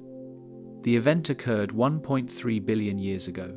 The waves traveled through space for over 1 billion years before reaching Earth. Neutron star mergers produce gravitational waves and electromagnetic signals. On the 17th of August 2017, LIGO and Virgo, a European gravitational wave observatory in Italy, detected GW101527.2+625911 waves from 2 merging neutron stars 130 million light-years away. About 2 seconds later, gamma-ray telescopes detected a short gamma-ray burst from the same direction. Over hours and days, optical, infrared, radio, and X-ray telescopes observed a kilonova, an explosion powered by radioactive decay of heavy elements synthesized in the merger. This multi-messenger observation confirmed that neutron star mergers produce short gamma-ray bursts and create heavy elements like gold and platinum through rapid neutron capture. It was a triumph of astronomy, combining gravitational wave, gamma-ray, and optical observations. Gravitational waves test general relativity in extreme conditions. Black hole mergers involve velocities approaching light speed, gravitational fields so strong that space-time curvature is extreme, and energy releases where mass-energy equivalence becomes apparent.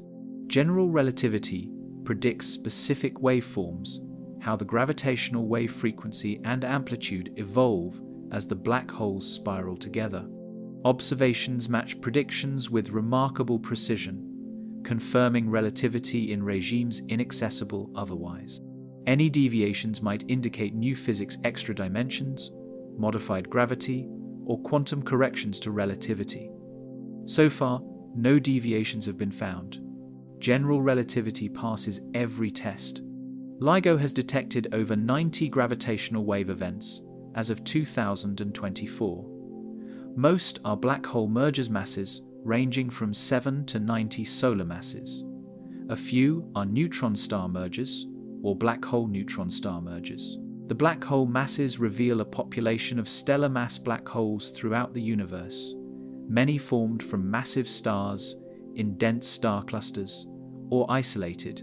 Some black holes have masses in the pair instability gap, 30 to 50 solar masses, where theory predicts black holes shouldn't form from stellar collapse.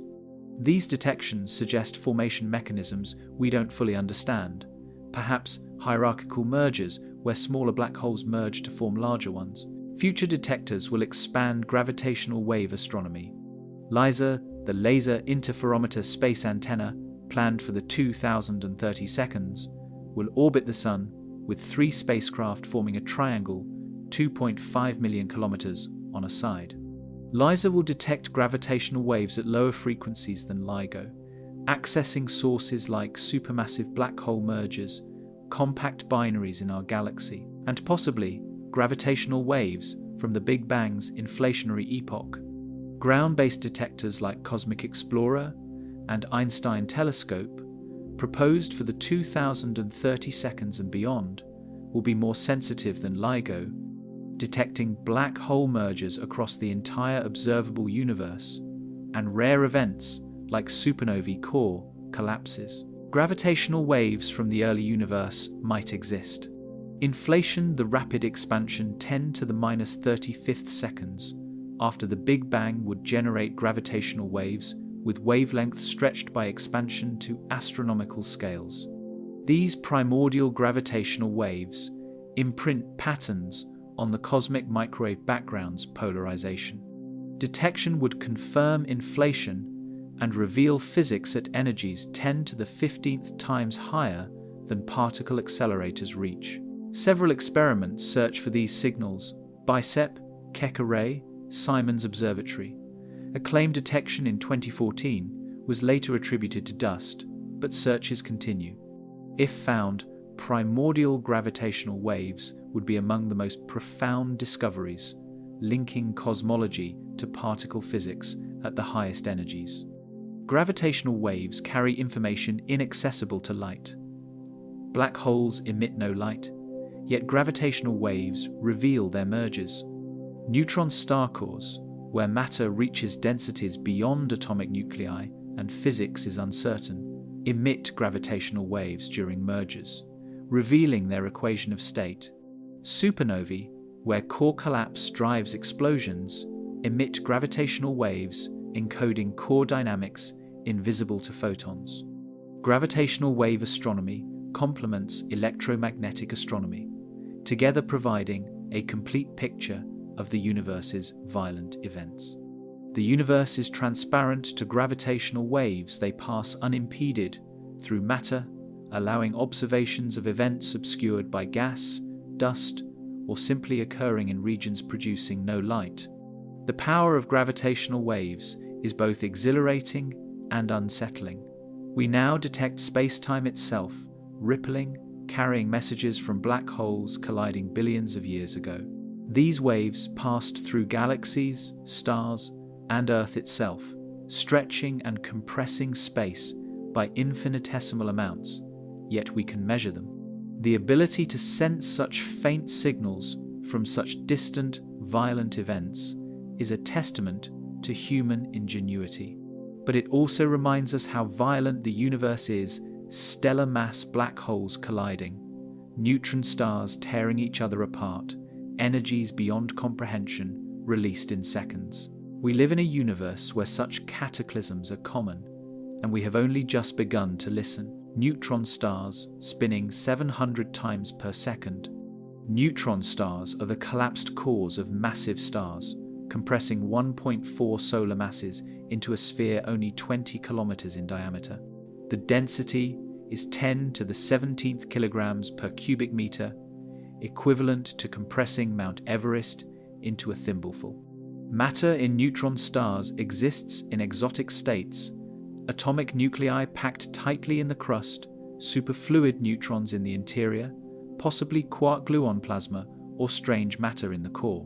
Some neutron stars rotate hundreds of times per second, the fastest known, CXO J101527.2+625911 AD, spins 716 times per second, its surface moving at 20% of light speed. Gravity at the surface is 200 billion times Earth's. A person standing there would weigh 100 billion kilograms. Neutron stars are extreme physics laboratories, revealing matter and gravity at limits beyond Earth-based experiment. Neutron stars form during core collapse supernovae. When a massive star's iron core exceeds the Chandrasekhar limit 1.4 solar masses electron degeneracy pressure fails, and the core collapses in about 1 second. Protons and electrons merge into neutrons, releasing neutrinos. The core rebounds slightly, sending a shockwave outward that ejects the star's outer layers, the visible supernova. The core, now a proto-neutron star, cools over days as neutrinos escape, leaving a neutron star, a 20-kilometer sphere of neutrons supported by neutron degeneracy pressure and nuclear forces. If the core exceeds about 3 solar masses, even neutron degeneracy cannot support it, and it collapses further into a black hole. Rotation is inherited from the progenitor star. Stars rotate. When the core collapses, angular momentum is conserved. As the core shrinks from thousands of kilometers to 20 kilometers, a reduction of 100,000 times in radius rotation speed increases by a factor of 10 billion to conserve angular momentum. A star rotating once per month becomes a neutron star rotating 100 times per second. Faster rotation rates arise if the progenitor rotated faster or if the neutron star accretes matter from a companion, spinning up through accretion torques. The fastest pulsars, millisecond pulsars, likely were spun up by accreting matter from companions over millions of years. PSR J101527.2+625911 AD, discovered in 2006 inches, the globular cluster Terzan 5, holds the rotation record at 716 revolutions per second. This spin rate approaches the theoretical maximum beyond about 1,000 rotations per second. Centrifugal forces would overcome gravity and tear the neutron star apart. At 716 Hz, the star's equator moves at 70,000 km per second, roughly 23% of light speed. Relativistic effects become significant. Time dilation causes time at the surface to pass slower than at infinity. The star's oblateness, flattening at poles, bulging at equator, is measurable but slight. Neutron star matter is so dense and gravity so strong that even at 716 Hz, the star remains nearly spherical. Magnetic fields on neutron stars are extraordinarily strong. Typical neutron stars have fields around 10 to the 8th to 10 to the 12th, Gauss millions to trillions of times Earth's field. Magnetars, as discussed earlier, have fields reaching 10 to the 15th Gauss. These fields are generated during core collapse, when magnetic flux is conserved as the core shrinks, amplifying the field proportionally. Strong fields channel particles along magnetic field lines, accelerating them to relativistic speeds. These particles emit beams of radiation radio waves, X-rays, gamma rays, aligned with the magnetic axis. As the neutron star rotates, the beams sweep across space like a lighthouse, producing pulsed emission detected as pulsars. Pulsars were discovered in 1967 by Jocelyn Bell Burnell and Anthony Hewish. Bell Burnell noticed regular radio pulses repeating every 1.337 seconds from a source dubbed LGM1, jokingly standing for Little Green Men. The pulses were too regular precise to microseconds to be artificial or caused by stars pulsating. Thomas Gold proposed the lighthouse model, a rotating neutron star with a magnetic axis misaligned from its rotation axis emits beams of radiation. As the star rotates, the beam sweeps past Earth, producing a pulse. This model explained the observations perfectly. Since 1967, over 3,000 pulsars have been discovered, with periods ranging from milliseconds to seconds. Surface gravity on neutron stars is immense. Escape velocity is about 150,000 kilometers per second, half the speed of light. Surface gravity is approximately 2 times 10 to the 11th meters per second squared, 200 billion times Earth's gravity. If a mass falls onto the surface from infinity, it impacts at half light speed, releasing kinetic energy comparable to nuclear explosions. Mountains on neutron stars are tiny, perhaps millimeters tall, because gravity is so strong that even slight deviations from sphericity create enormous stresses.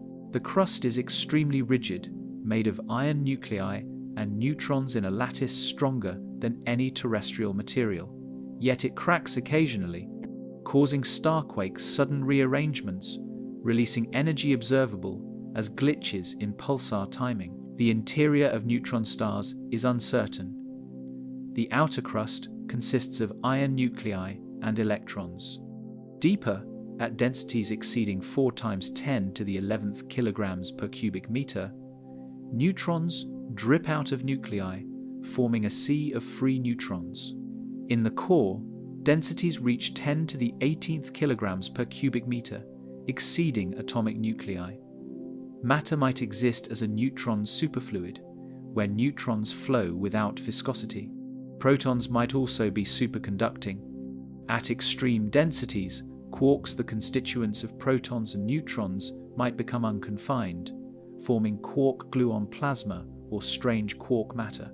Strange matter, if stable, could convert ordinary matter, turning neutron stars into strange stars, hypothetical objects made entirely of strange quarks, potentially more stable than neutron stars. Neutron star mergers reveal their properties. When two neutron stars merge, gravitational waves encode information about their masses and radii. The tidal deformability, how much one neutron star deforms the other through tides, depends on the equation of state, the relationship between pressure and density in neutron star matter. Stiffer equations of state where matter resists compression produce larger neutron stars that are more easily deformed. Softer equations of state produce smaller, less deformable stars. J101527.2+625911, the first observed neutron star merger, constrained the equation of state, favoring intermediate stiffness. Future observations will refine these constraints, revealing whether exotic matter exists in cores. Neutron stars emit X-rays from their surfaces and magnetic poles.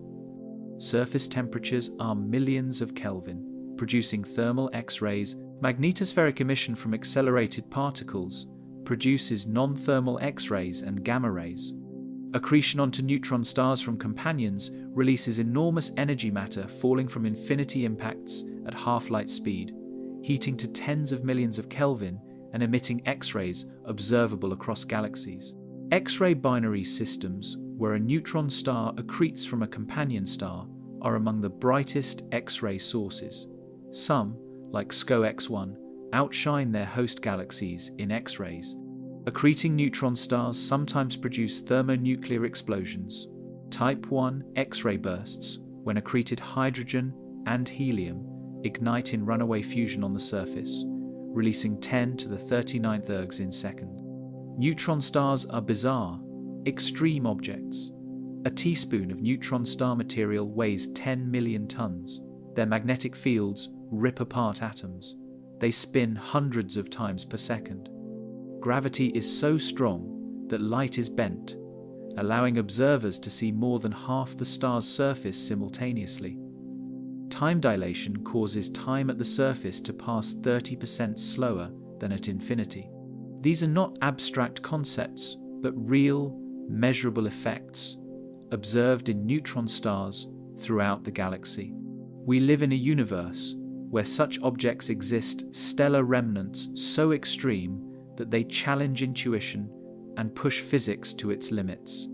Neutron stars remind us that nature's capabilities exceed human imagination, Boltzmann brains, and thermodynamic paradoxes. In a universe approaching heat death, expanding forever toward maximum entropy, thermal fluctuations become the only source of order. Quantum mechanics allows random fluctuations where particles and energy spontaneously arrange into ordered configurations. Given infinite time, even highly improbable events occur infinitely often. A Boltzmann brain is a hypothetical self-aware entity formed spontaneously by random fluctuation atoms, arranging by chance into a functioning brain with memories and consciousness, existing briefly before dissipating. Disturbing. If the universe continues forever, Boltzmann brains become more probable than brains formed through evolution like ours. This creates a paradox. We should expect to be Boltzmann brains, but we are not. The Boltzmann brain problem challenges our understanding of cosmology, probability, and existence itself. Ludwig Boltzmann, a 19th century physicist, considered entropy and thermodynamics.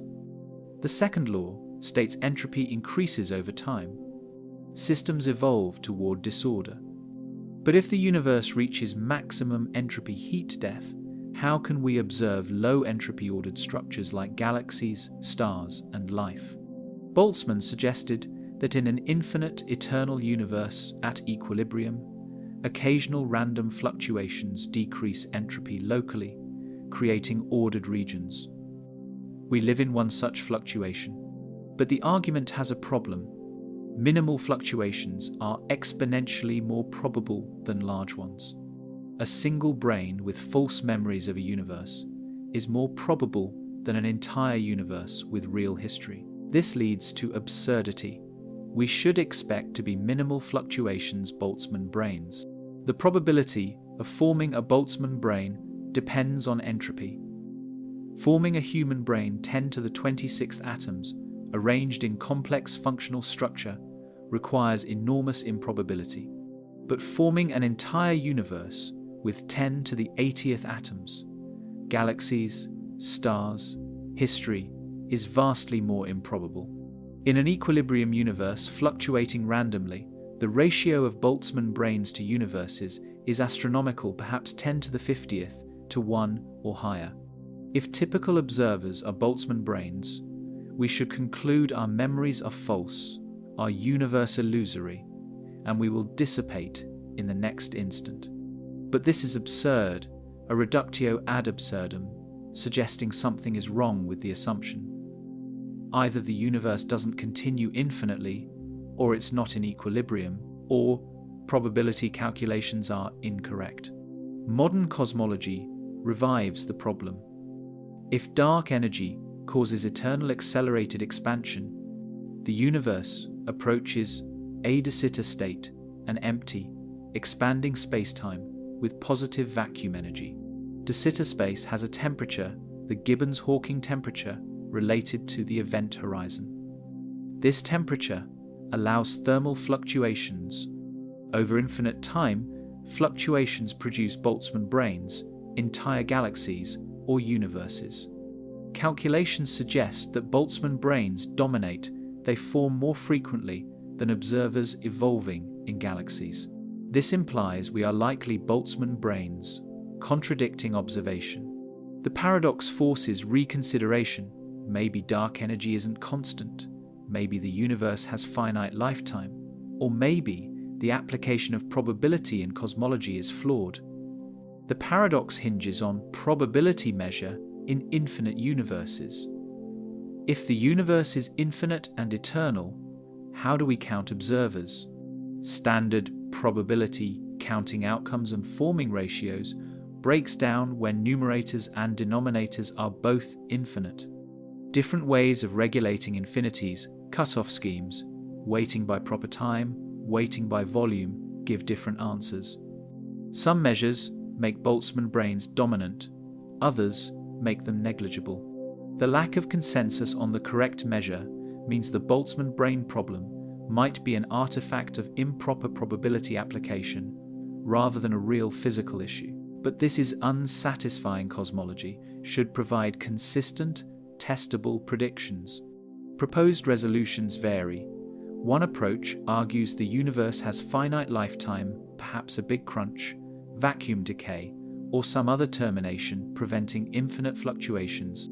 Another suggests dark energy decays over time, altering the long-term evolution and avoiding eternal de Sitter state. A third proposes that observers require not just brains, but stable environments, embodiment, and evolutionary history, making Boltzmann brains fundamentally different from real observers and thus not comparable. Some argue that self-locating probability, how to reason about which observer you are, is intrinsically ambiguous, and the paradox reflects this ambiguity rather than physical reality. Anthropic reasoning enters the discussion. The anthropic principle states that we observe the universe to have properties compatible with our existence.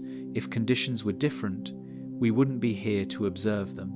Applied to Boltzmann brains, even if Boltzmann brains are more common, we are not Boltzmann brains because our memories are consistent with a real history, implying we formed through evolution in a structured universe.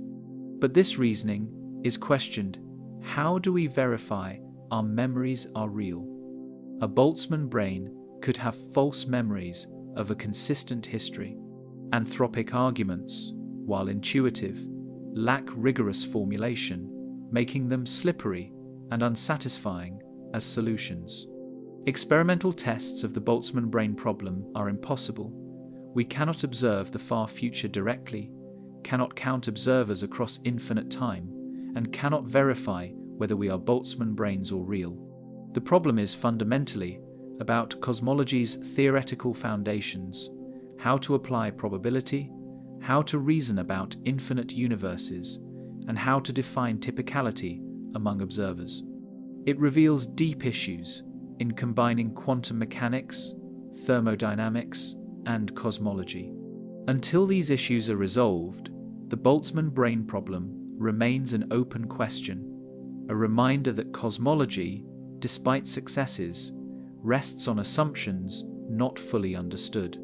The philosophical implications are vertiginous.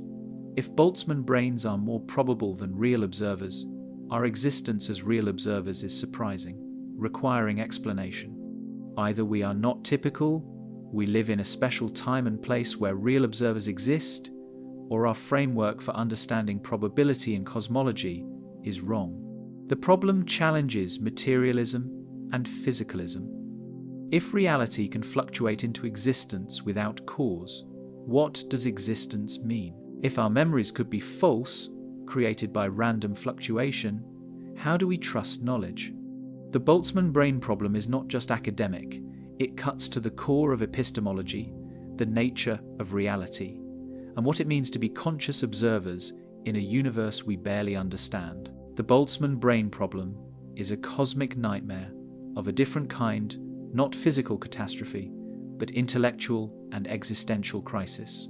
It suggests that in the universe's ultimate fate, where entropy reigns and thermodynamics governs, conscious observers are rare and transient, most being random fluctuations with illusory experiences. It suggests our existence, our memories, our universe might be less probable than chaos. It reveals limits in our understanding, showing that extending current physics to infinite futures produces paradoxes and absurdities. We are left uncertain, aware that the universe's ultimate nature, its longevity, and our place within it remain mysteries. The cosmos, even in its distant future, holds terrors not monsters or explosions, but the cold logic of entropy and probability, unsettling our certainties and humbling our aspirations.